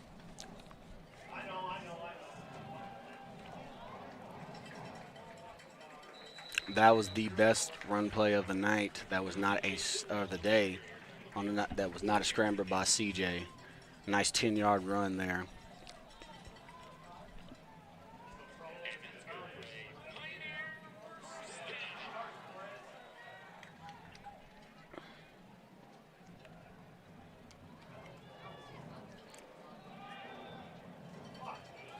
Oh gosh, looks like they may have found something with this 2 running back set right here. Because if someone's getting free, one of the running backs are taking them out or at least getting in the way. And it looks like they're going to be spreading the love. We got number 4 and number 6 back there. We got Jaron Manning, and then we have Kanye Wildridge there. If I'm butchering your name, man, please don't have your mom call me out.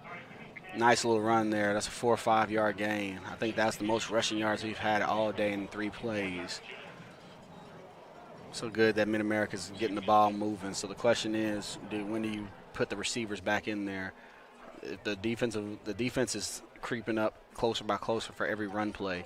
So there might be a shot play, but they're bailing out as soon as the ball is snapped, so they're not getting beat there. Oh gosh, illegal contact, and that's exactly what happened. So if you're wondering why that's a penalty, if you're wondering why that's a penalty on the defensive player, it's because you can't contact the receiver 5 yards down the field.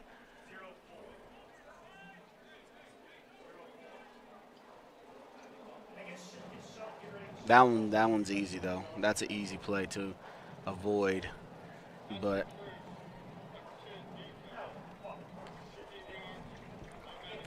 they called a pure pass interference, so that's even worse. That's 15 yards. But in college, it's almost worth getting the 15-yard penalty versus letting them catch it and bomb you away. So, I mean, you consider that a 15-yard completion every time, though, if you're the quarterback, you know. 22 personnel. Looks like they're creeping up. Oh, they got a crease. They got a crease. This personnel grouping they got right now for Mid-America is creating fits for them. It's creating fits, and there's a penalty after the play. Question is it on Culver or is it on Mid-America? If it's on Culver, great. If it's Sean for Nix. Sean, Nix. Nix.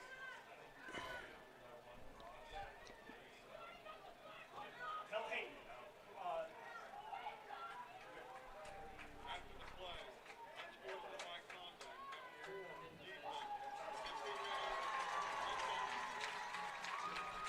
unsportsmanlike conduct, number 4, defense. unsportsmanlike conduct on number 4 for the Culver-Stockton defense. Junior Eric Nix. He's been playing good all game, but he's definitely not going to probably hear the end of that one. Carlos Price is going. So now Mid-America's driving, trying to keep this game close. Preferably want a touchdown on this play. They're still sticking in the grouping that has got them all these yards as 22 personnel. Looks like they're just switching back and forth. Nice play there. Looks like they're starting to knife in, trying to key on that play because they're getting killed on the edges. Only a 2-yard gain on that one.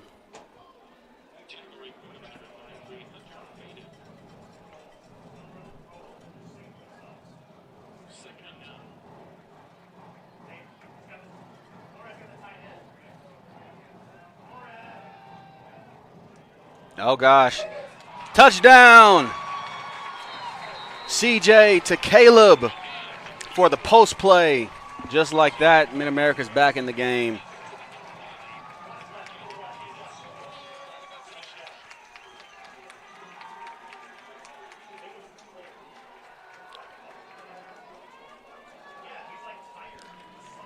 So now we're going for the extra point try right here. Trying to get a 10-point game right here.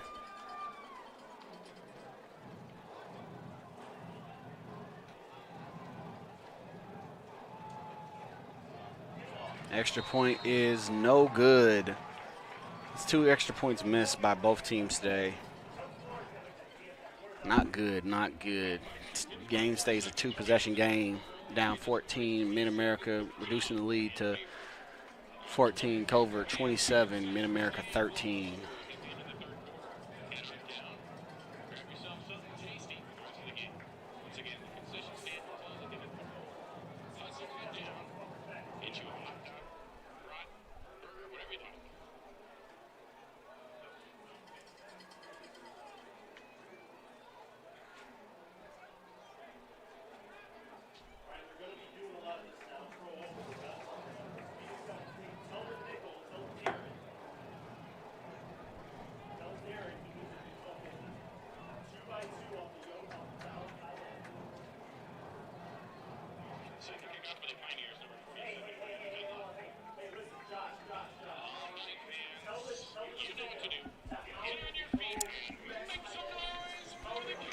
So earlier in the first quarter, I'd said that the best way if you're trying to do something sneaky on the kicking game, try to create a potential extra possession, is to attack between the 40 and the 30, but it looks like they shorted up just a little bit.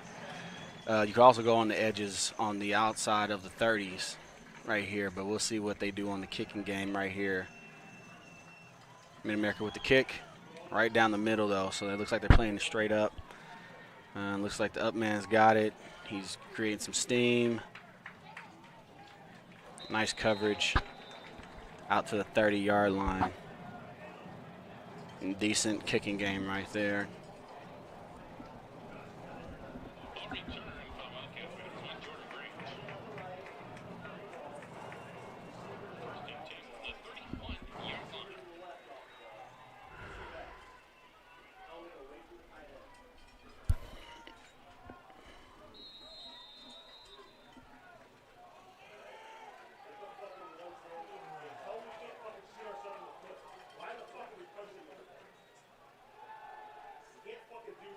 Oh, gosh, we got a pass rush up front, but it looks like outside contain didn't get there. Nice slide. Quarterbacks are smart. Nice little starting when the slide starts. Looks like a nice 6-yard gain by the quarterback there. Jace or Chase? Going with Jace on that one.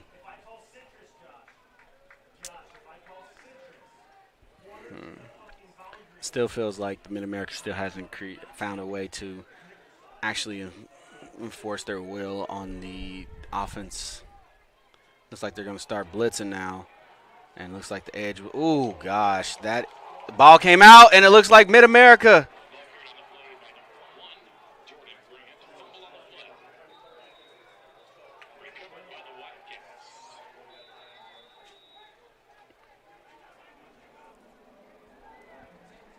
I always felt some type of way whenever the bigger man for the offensive line in general, 6'5" and up, are complaining about a smaller defensive player being aggressive with them. I'm not saying that all defensive linemen are the cleanest, but if you're 6'5", if someone's 5'11" or smaller and you're saying they're being too aggressive and too mean, you may not have the right type of personnel, but I haven't had to call number 78's name, so. And good to see number 1 back on the field. Get up, senior Jordan Grant out of St. Louis, Missouri. For Culver, get up on his own power.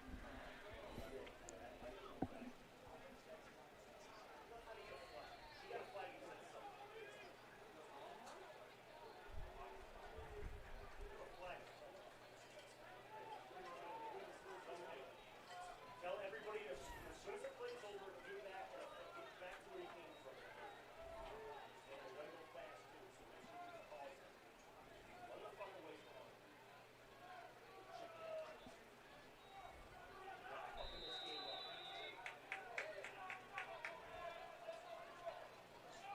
Got a first down, Culver-Stockton at the 41-yard line. Again, Mid-America's defense looking to create some momentum, make a play. Offense scores a touchdown. Looks like we got a pass up front, and looks like we might have a chance for it. And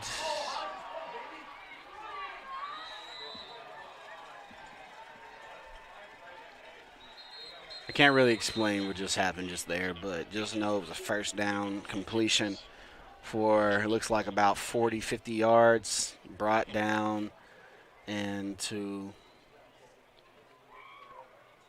the 6-yard line there. Hopefully number 13 for Mid-America is okay. Number 13, Anthony. Hopefully it's more of a got to protect the McNuggets, but at the same time, hopefully he's okay. It looks like he's walking it out. Yep, it looks like it was definitely a case of protect the McNuggets there on that one. Yeah, that hurt. Been there, done that, my man. Walk it off, walk it off. But even then again, 3 defenders there, 1 wide receiver. It was a bad idea, but both 3 of the defenders run into each other.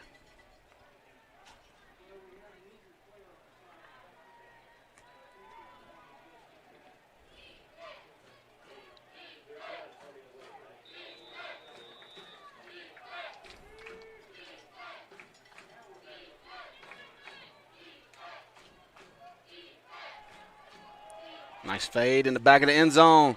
Out of bounds. Not going to lie. That, no comment on that one. That might have been a touchdown, but it looks like the refs thought otherwise.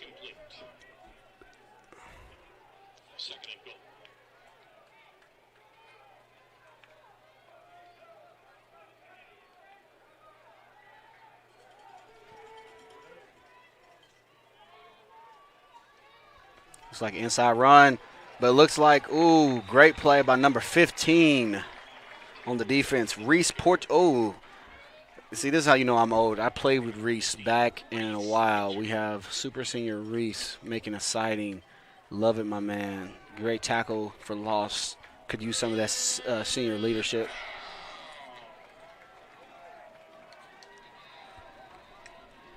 Realistically, if you can get a turnover by Mid-American, create a turnover, just not allow Culver to score any points, field goal or otherwise, that would be ideal here.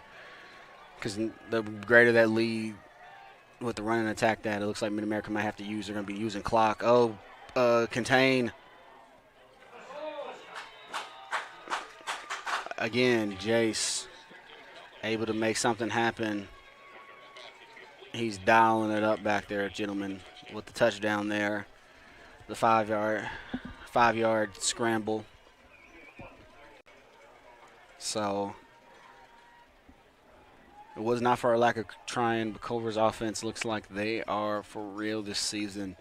And it looks like Mid-America just cannot figure out what they need to do in order to stifle it right now. They've had their opportunities, had a ball on the ground, had a play for an interception just now, 3 plays earlier, and missed it. And it looks like the extra point is good. And now it is a 21-point lead right now. Culver-Stockton 34, Mid-America 13. This game has definitely shifted. The defense was making all the plays for Mid-America earlier, and the offense was getting stifled. It looks like the offense might have created some momentum off the previous drive, but now we have it to where the defense can't get a stop. 2 second half touchdowns right now.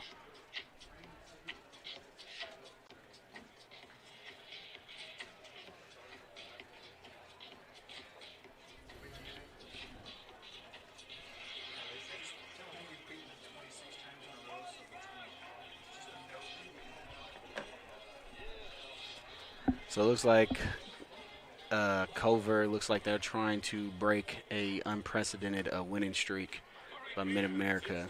I believe it's 26 times. Mid-America has defeated Culver, but I guess maybe all the ghost of Culver's past may be coming on the day. However, Mid-America looks like they still got a whole fourth quarter and 2 minutes and 39 seconds in the third to try to make it 27 games in a row. Nice play by, oh gosh. We got a football player. We got a lot of football players on this field, but someone is showing a lot of heart right now.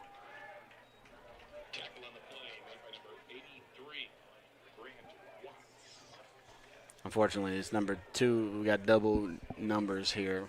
I don't know if that was Troy or Paul St. Louis there, but both have been playing pretty well under their roles. Looks like it might have been Paul on that one. Surprisingly, they didn't come back in the 22 personnel. They're going back 31 personnel, 3 receivers, 1. But the game keeps getting unprecedented.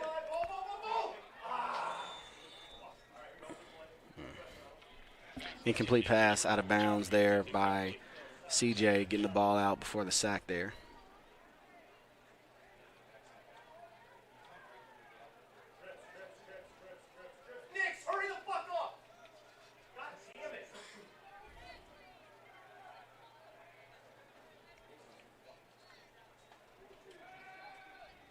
Pass right there.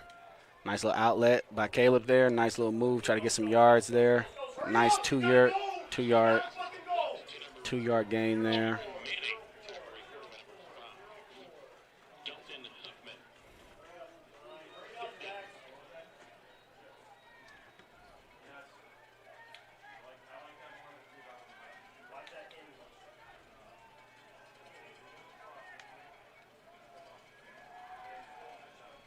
Got 3rd and 8 here. This could be the ball game right here. It looks like we got holding here, so.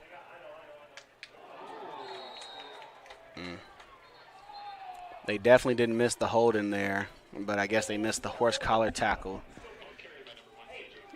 by the defense there. So it looks like we're going to get a 3rd and 18, it looks like, with the holding penalty.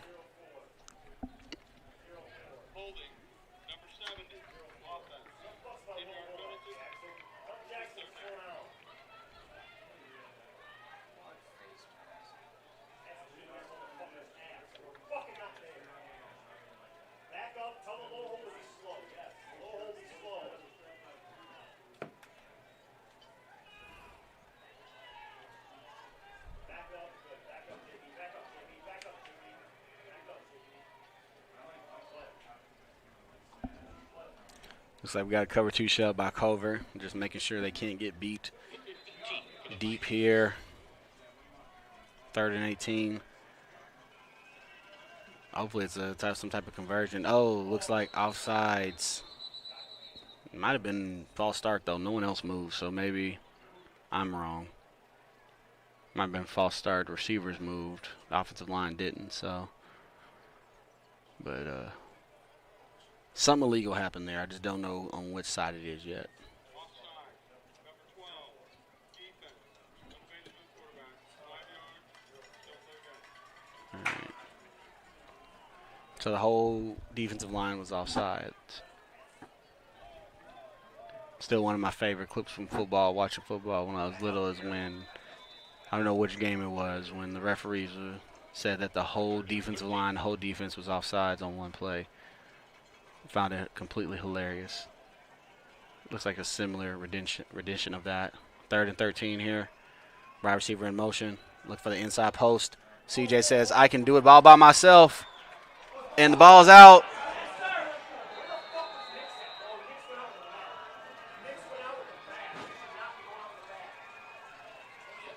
Fumble on the play there. Recovered by Culver-Stockton.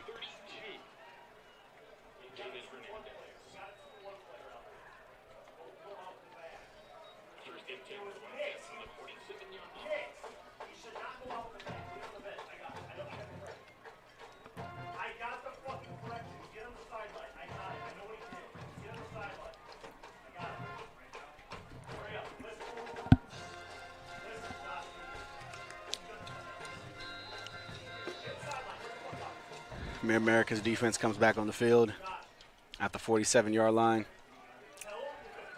Looking to stop the bleeding here.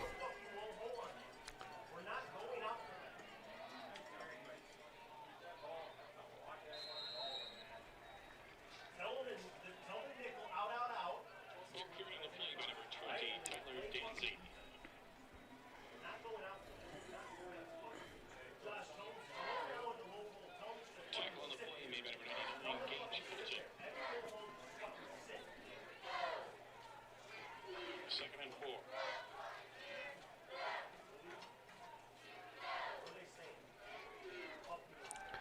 Out, back to pass. Nice catch. Pitch and catch for the first down to number 13 for the Culver-Stockton Wildcats, Byron Fisher, sophomore. First and 10 for the Wildcats from the 36-yard line.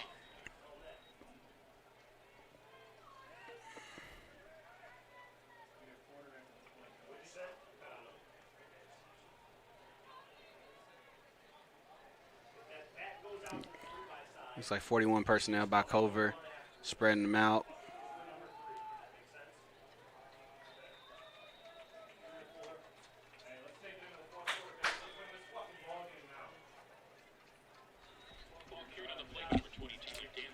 And got 15 minutes to extend the winning streak to 27. And we stay optimistic here at ODAC Field here. We got Culver-Stockton 34-13 over the Mid-America Pioneers. And as I said, we still got 15 minutes to make some plays happen by the Pioneers. Some MNU swag and a pizza. Better ingredients, better pizza. Papa John's.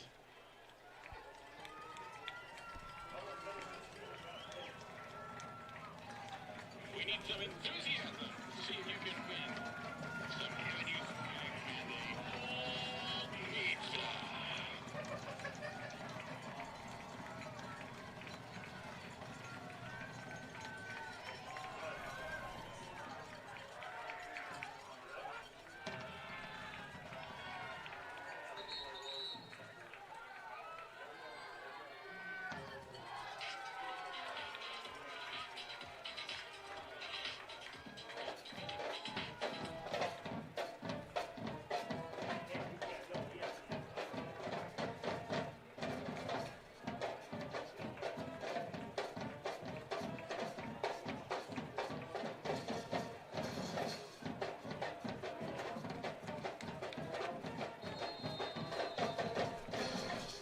Culver looks like they're driving in right now. We got 2nd and 6 at the 32-yard line. Motion by the back. Looks like they're going for the kill shot here. And missed opportunity on the sack there, and he throws it out of bounds. Good quarterbacking right there.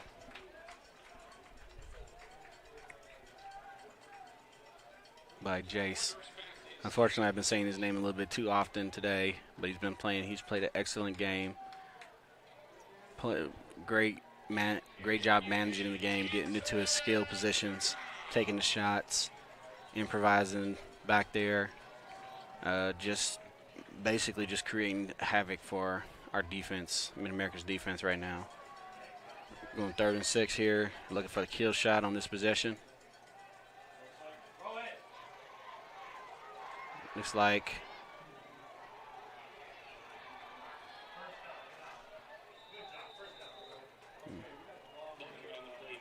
on that one, if you're going to go ahead and blitz on the edge there, you got to keep contained.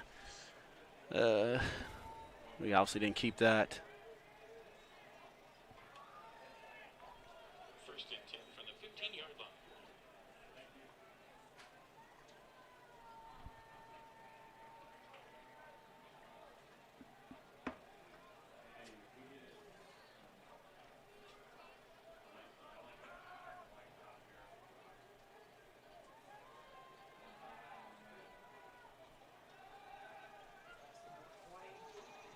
Nice tackle by number 6 there.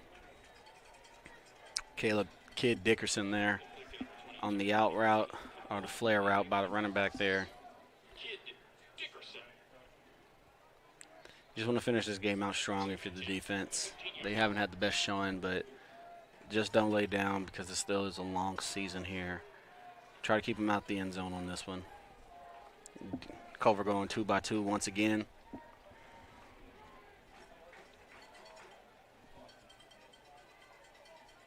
Creeping linebackers blitzing, and looks like run out to the edge, off tackle again for about 6 yards.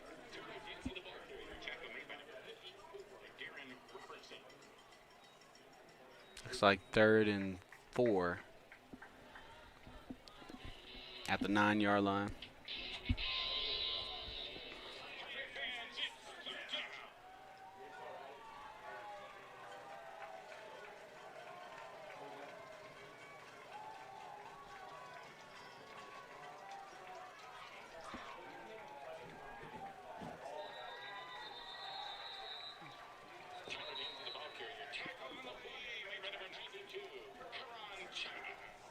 And then a rare TFL loss there. Looks like we're going to field goal try here. Culver looking to extend their lead to 24. Effectively a 4-possession game if you don't count 2-point conversions.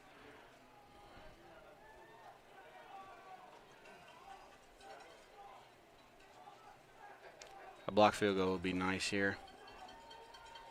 Let's see what they. No good. Too optimistic on that one.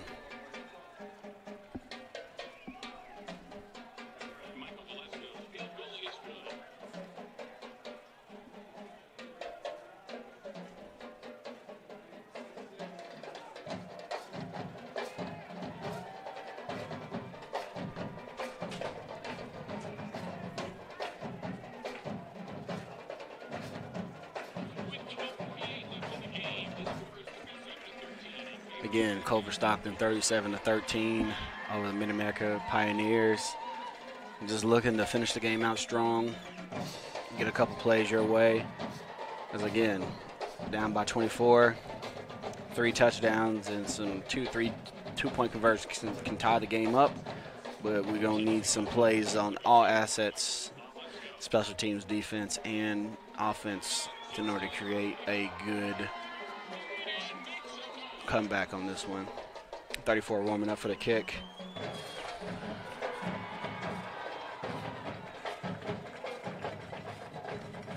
Michael Valesco on the kickoff. We got Paul again for the return. Again in the back of the end zone. Bringing it about to 25.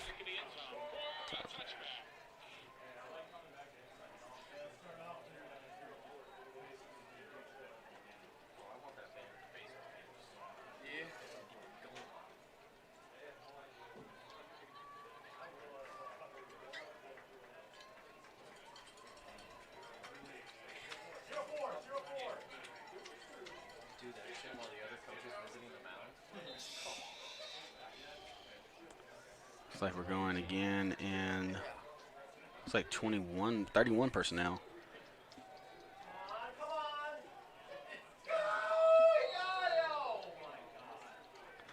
Looks like we got a roughing the passer call in the backfield. Get 15 yards on this possession, on this play here. Incomplete. Going out to Brian Cox.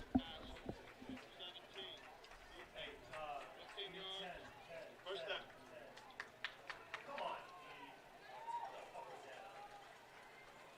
Stay the fuck off him! Come on! Yeah, it fucking is. It's called. Nope. File. First and 10 for the Pioneers from the 40-yard line. First and 10 at the 40-yard line. CJ back to pass. Nice little flare route. What are you calling on that? Are you serious? He's ejected. He's definitely ejecting him. Targeting. Looks like 24 might have gotten kicked out for a good football play there. Looks like that may be targeting. Even though I don't know how that can be targeting. Quit celebrating the sideline. You can't celebrate the sideline. Might be unsportsmanlike conduct. Might be a little bit better.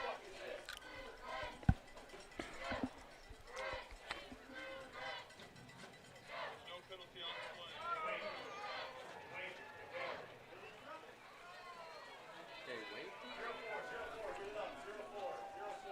That wasn't nothing.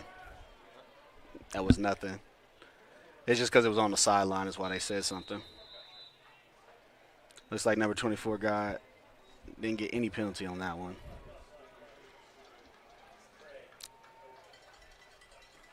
He just got taken out for the game, taken out for a player, so.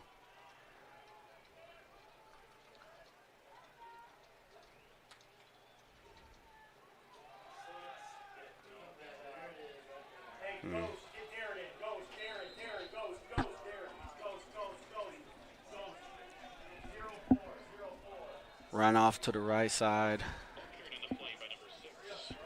for a no gain.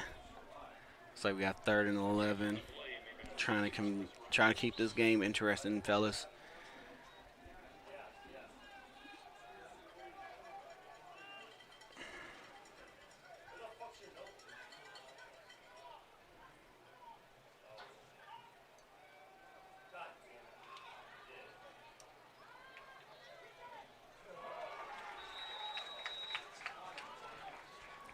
So CJ making a play happen on the sideline there.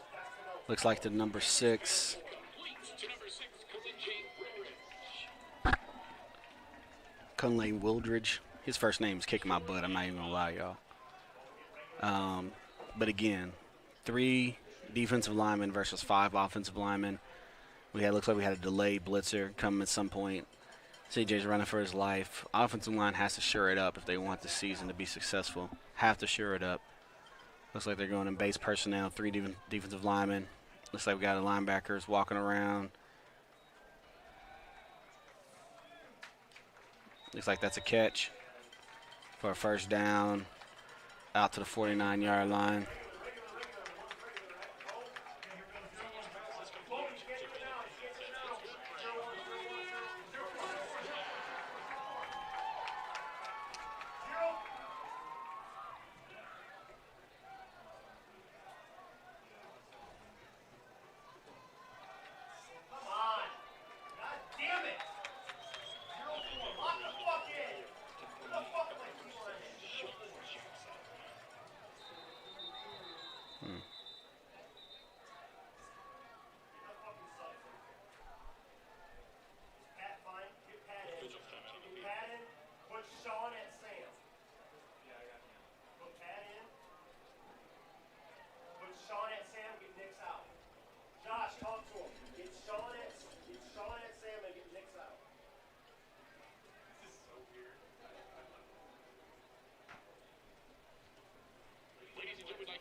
So we got a Culver-Stockton player down on one knee. Looks like more of just a stinger, though. Started to walk off, but Took a knee near midfield, getting attended to. Looks like he's about to walk off of it with his own power. 0-4. 0-4. Let's go. Get off the fucking field. 0-4. Yeah, I know. I want him to be. 0-4.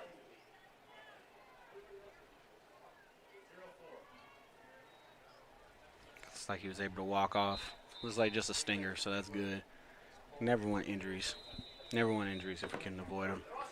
Looks like we got 31 personnel from Mid-America looking to keep this game interesting. We got 10 minutes and 50 seconds looking to get some momentum. CJ back to pass. Good protection.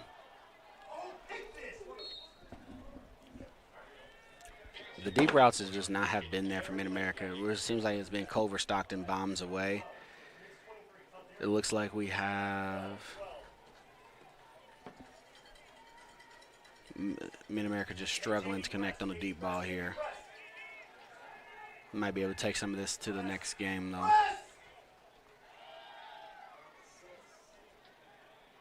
Nice first down run there. 3rd and 3, conversion there for another Pioneer first down.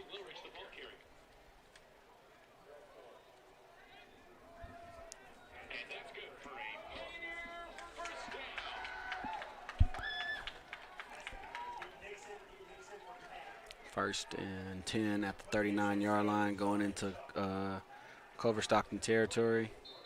And we got a legal substitution. Mid-America, too many men in the huddle.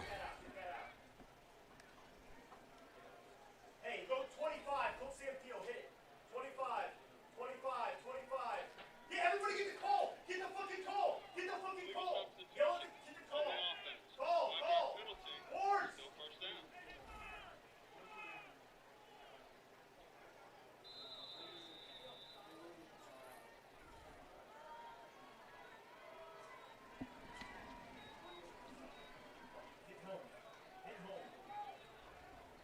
First and 15. They're bringing the heat. Got to get it off. Nice little face guard. Looks by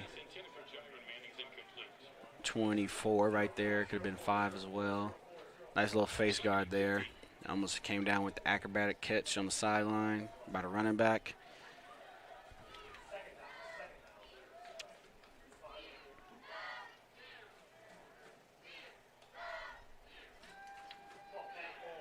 Oh, go route. And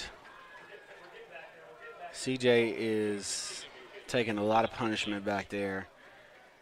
0-4 again. Play loose. 3rd and long. 3rd and 15 right now. I wouldn't be surprised if we don't get a cover 4 shell here. Immediate bailout by the corners. 2 safeties deep.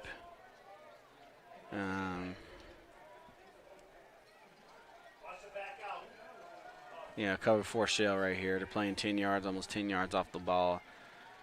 Basically anything deep isn't happening, it seems.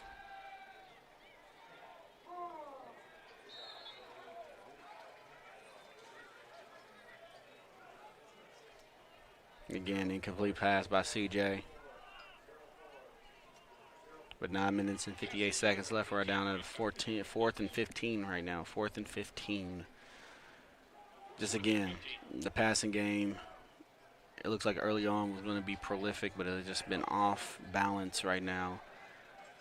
Just growing pains, it looks like, for the offense after a successful outing last week.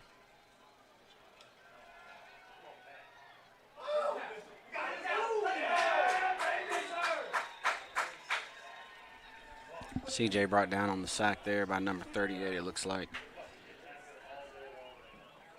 No, it looks like, no, 36, sorry. Pat Robinson, senior linebacker at 220 with the sack, ends a promising drive to keep the game close. Unfortunately, ever been on this side of the field, on this side right now, you just a lot of heads hanging right now. Looks like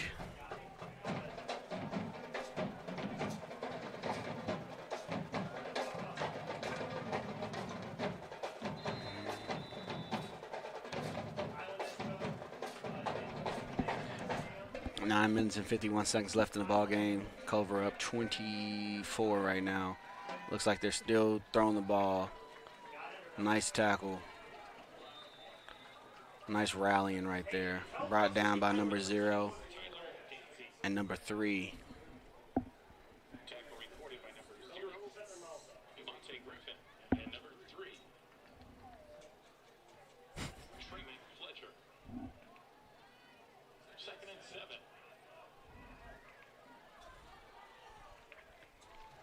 Again, trips personnel to the short side of the field.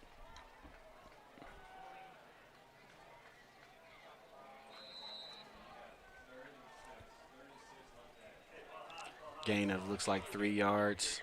Looks like we're at 3rd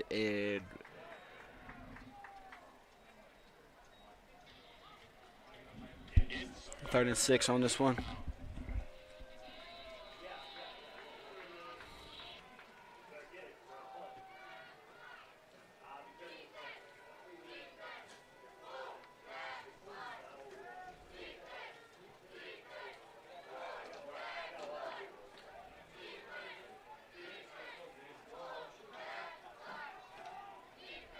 Motion. Got Jason in the backfield. He's making some plays happen. Quarterback got knocked into the benches, it looks like. Do what you got. I don't care. Just sub front floor and Pass is incomplete. Way to go. Getting a 3rd down stop. Looks like we're going to get the punt team. The rare signing from the punt team from Culver-Stockton kicking off to us, Mid-America. We got 2 up men, 7 and 11 back there. We have Ethan and Miles back there looking to try to make some things happen, spark the offense after a good punt return.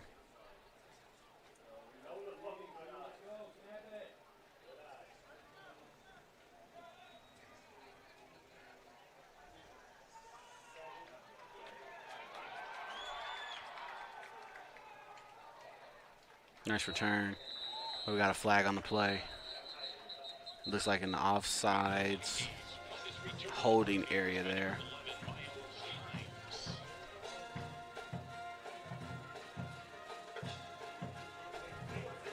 Fans, please welcome the future finders to the game. Look at the Jumbotron to see their names scrolling. Please welcome all individuals.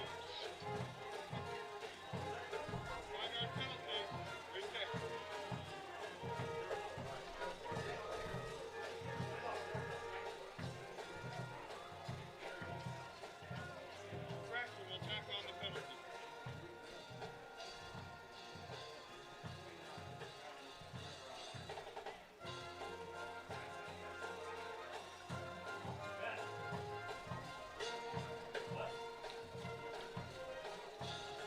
First and 10 for the Pioneers.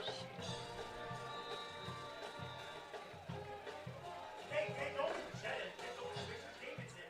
I want David in.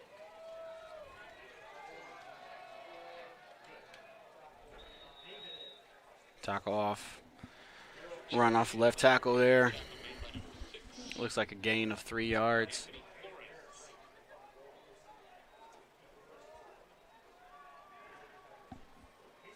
Gain of 3 yards. 2nd and 7 at the 32-yard line. Looks like they're going to get this rolling here. Nice pitch and catch right there. And CJ is slowly getting up. Why isn't there more offensive linemen helping him up? Have no idea. Looks like that was a catch by number 11, Miles. Pioneer, 1st down. Don't see a lot of urgency from Mid-America's offense right now. But looks like we may have some confusion as well.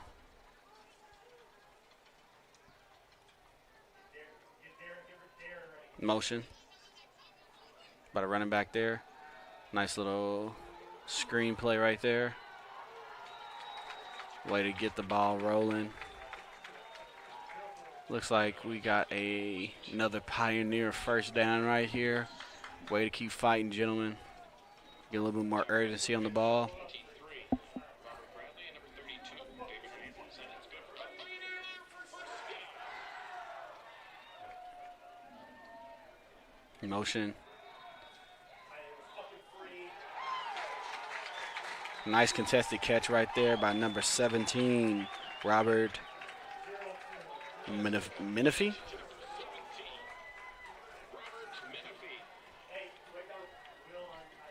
Great play right there. First down. We got We got 31 personnel, 3 receivers, 1 running back. Looks like a give to the running back there. Looks like for a 3-yard gain off right tackle.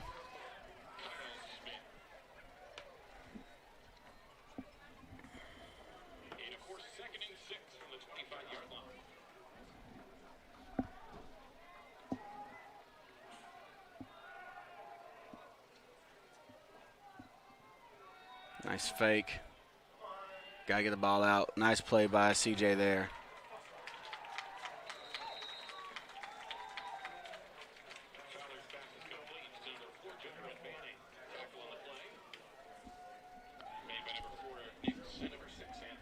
CJ's fighting out there right now. Taking a lot of hits right now. Offense is trying to get some momentum right now. Try to put one last flurry for a comeback here. Again, 31 personnel. Time just slowly ticking away right here. Nice fake. Got to lay out on that one. Looks like it was a little bit errant throw. Sped up the position a little bit. We're at 6 minutes and a second right now.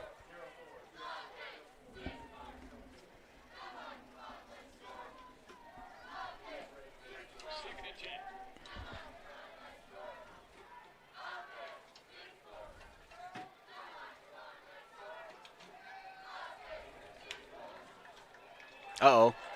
And touchdown by number 11, Miles Himes right there.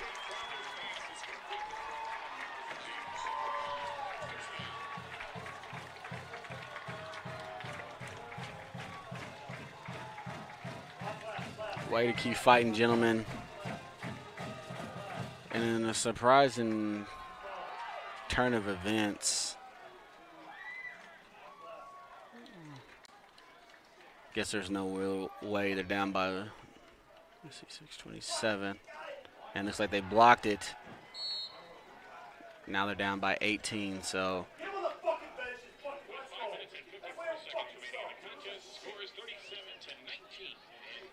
Down by 18 now.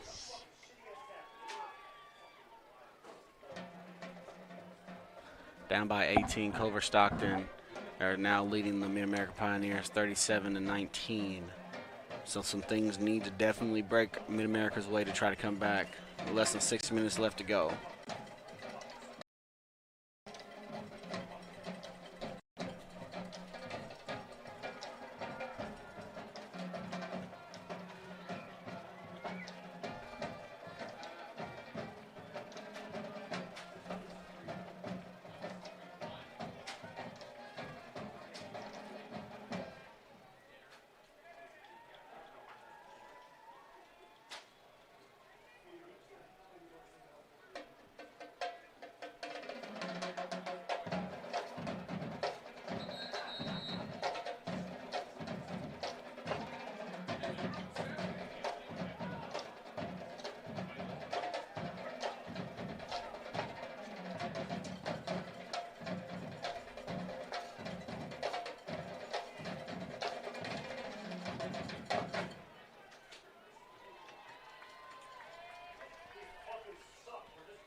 Let's see here. We have 3 kickers on the roster, and it looks like this is someone I haven't seen all day. So something definitely is about to go awry. Yep, definitely onside kick coming up here. Have no choice here. We got Trevor Hiley right here. Let's see what we got. So the suspense on that one was 0. Nice recovery by the hands team there.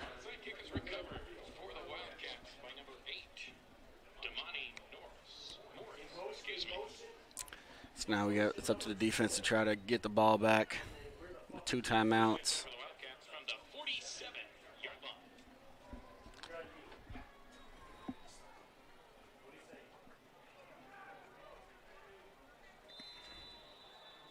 Yeah, you can have the tight end. Number 2 motion's over. You still got him. Why don't you come on? Why don't you just fucking save our ass? You gotta fucking stay the damn tight end, Hiram. Fuck. Nice tackle by number 19, Randy Willett, Pass is complete. Yes, stay on the fucking tight end. on the outside there for a 2-yard gain. Oh, for a yard gain. 2nd and 9. Second and 9.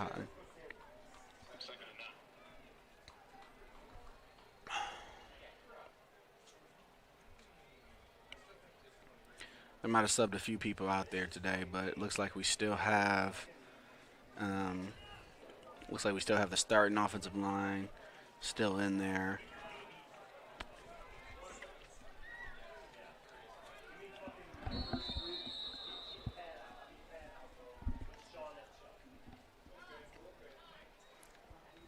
Looks like we got a timeout. Culver-Stockton there, trying to get everything lined up there.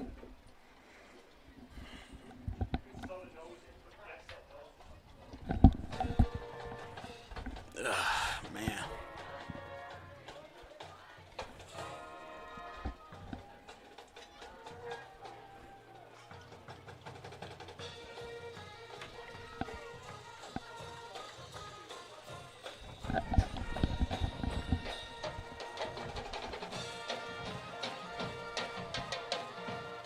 Second and 9 from Mid-America's 46-yard line. It's do or die right now. It looks like it's more of a die situation from the Pioneer side of things. They need a big turnover in the next 2 plays to try to keep as much time on the clock here. Let's see what they do to attack this offense that's been having their way for most of this game. Looks like we're in 31 personnel to the short, 2 receivers to the short side of the field. Looks like we're just going to get a run play to the right. And he bounces out, no contain, and that is close to a first down. We're up to 3rd and 1 around the 39-yard line. Reese, Portugal. I see you, Reese. Nice play, big fella.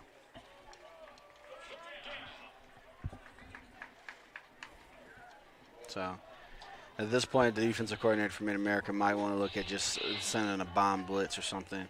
Try to create some havoc in the backfield, try to get a rush, and looks like we got a offsides by the defensive line there. Maybe, it depends if how the ref saw it, maybe we get a false start, but I'm hesitant on that.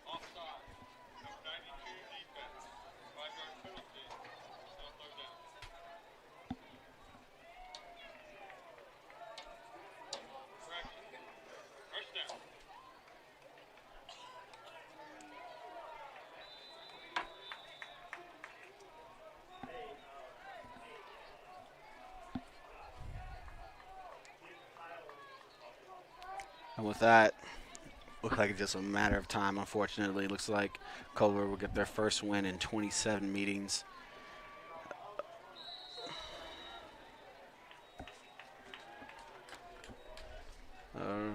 For a change, it looks like it was a TFL by the quarterback. So Jace was throwing touchdowns, running for first downs, avoiding sacks, and now he even has a tackle for loss on the trip up by his running back there. If you guys ever been to Culver-Stockton, it's about a 3-hour ride into Culver, Missouri. There's practically nothing there except the University of Culver-Stockton.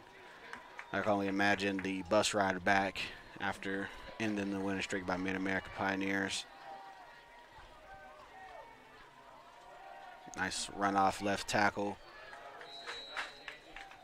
The running backs have done a good job just sticking a foot down and going in that same direction. They haven't been dancing, able to get as many yards as possible.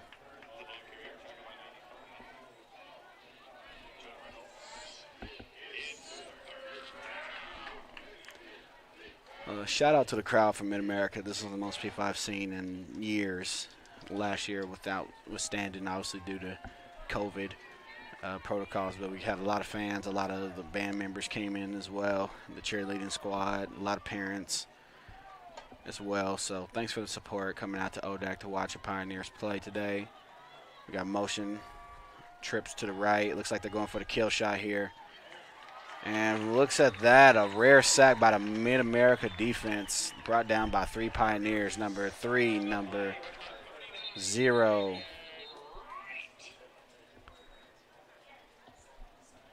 And we got a play after the penalty after the play. This is on Mid-America. I do not want to be there for the Monday conditioning. I do not want to be there. Looks like they're backing up, so it looks like it was definitely. Looks like Culver's offensive line sticking up for the quarterback there.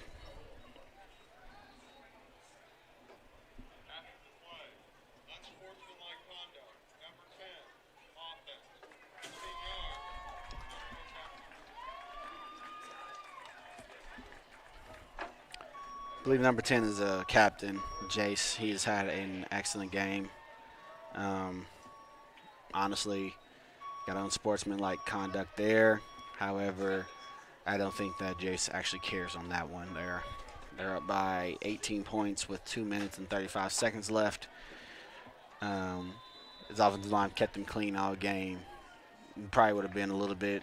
That penalty might have actually meant something if it was more of a happening all day type of thing. But the offensive line kept him clean for most of the game. So, quarterbacks don't like to get touched, guys. So, nice punt right there.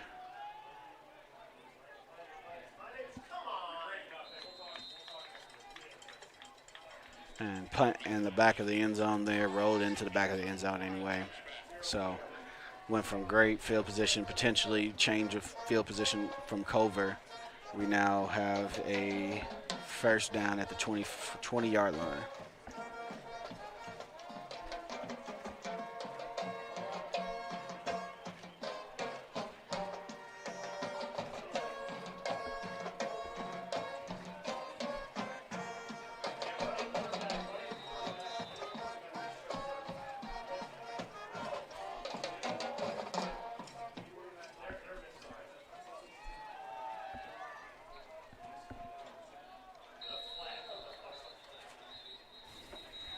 Nice run for 5 yards, but there's a penalty on the play. So it could be anything between hands to the face, holding.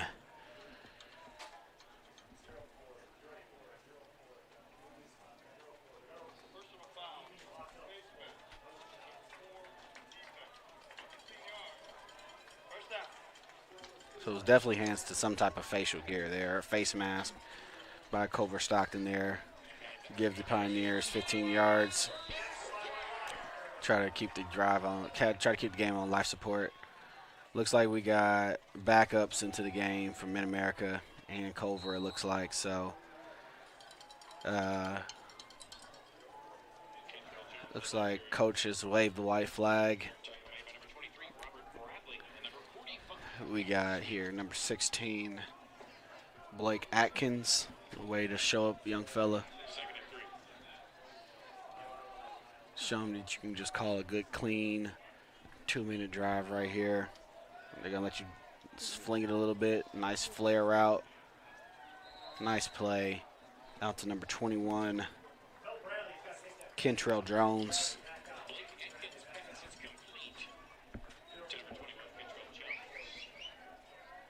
Rolling the clock here. The referees caught the memo here. But it's also because they should be running the clock. Nothing extra there, guys. Just a little football joke. Back to pass by Blake. Nice little sticker out there. Come back to the ball at the 49-yard line there.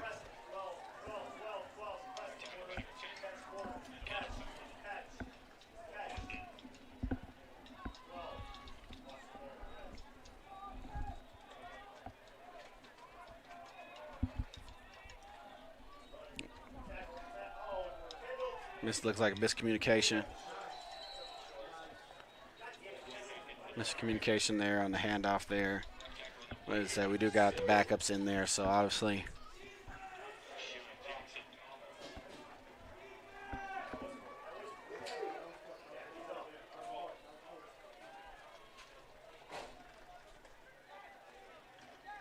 Timeout called. Clock is not running right now.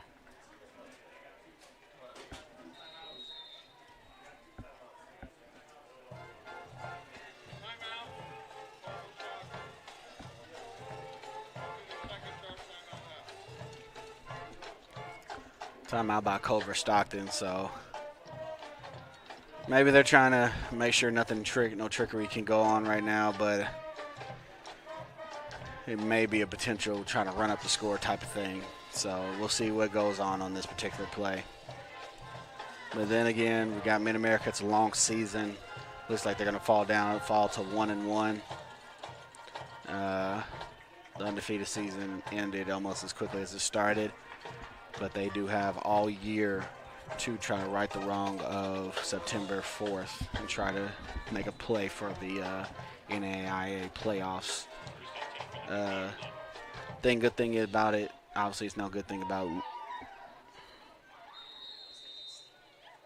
was 4th down, so looks like we're going to just take knees right now. They wanted to get the victory formation, so this is nice.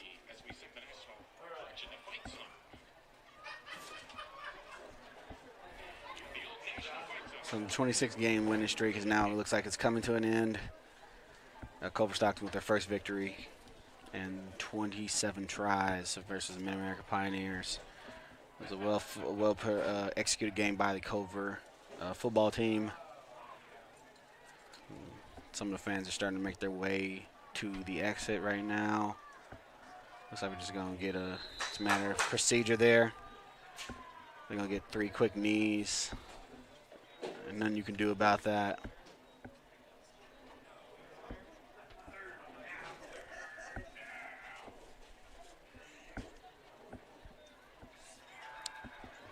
Again, Culver-Stockton taking down the Mid-America Pioneers 37-19.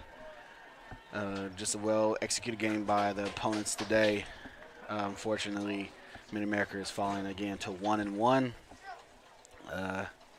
Looks like they will be, I think we're back next week at ODAC and take what they've learned today and try to get another victory for next week. Again, this is Kenny Watson. Thank you for tuning in today. Again, Culver-Stockton with the victory over Mid-America, 37-19. Look forward to seeing you guys for the rest of the season. Hopefully it'll be a different result. Have a blessed one.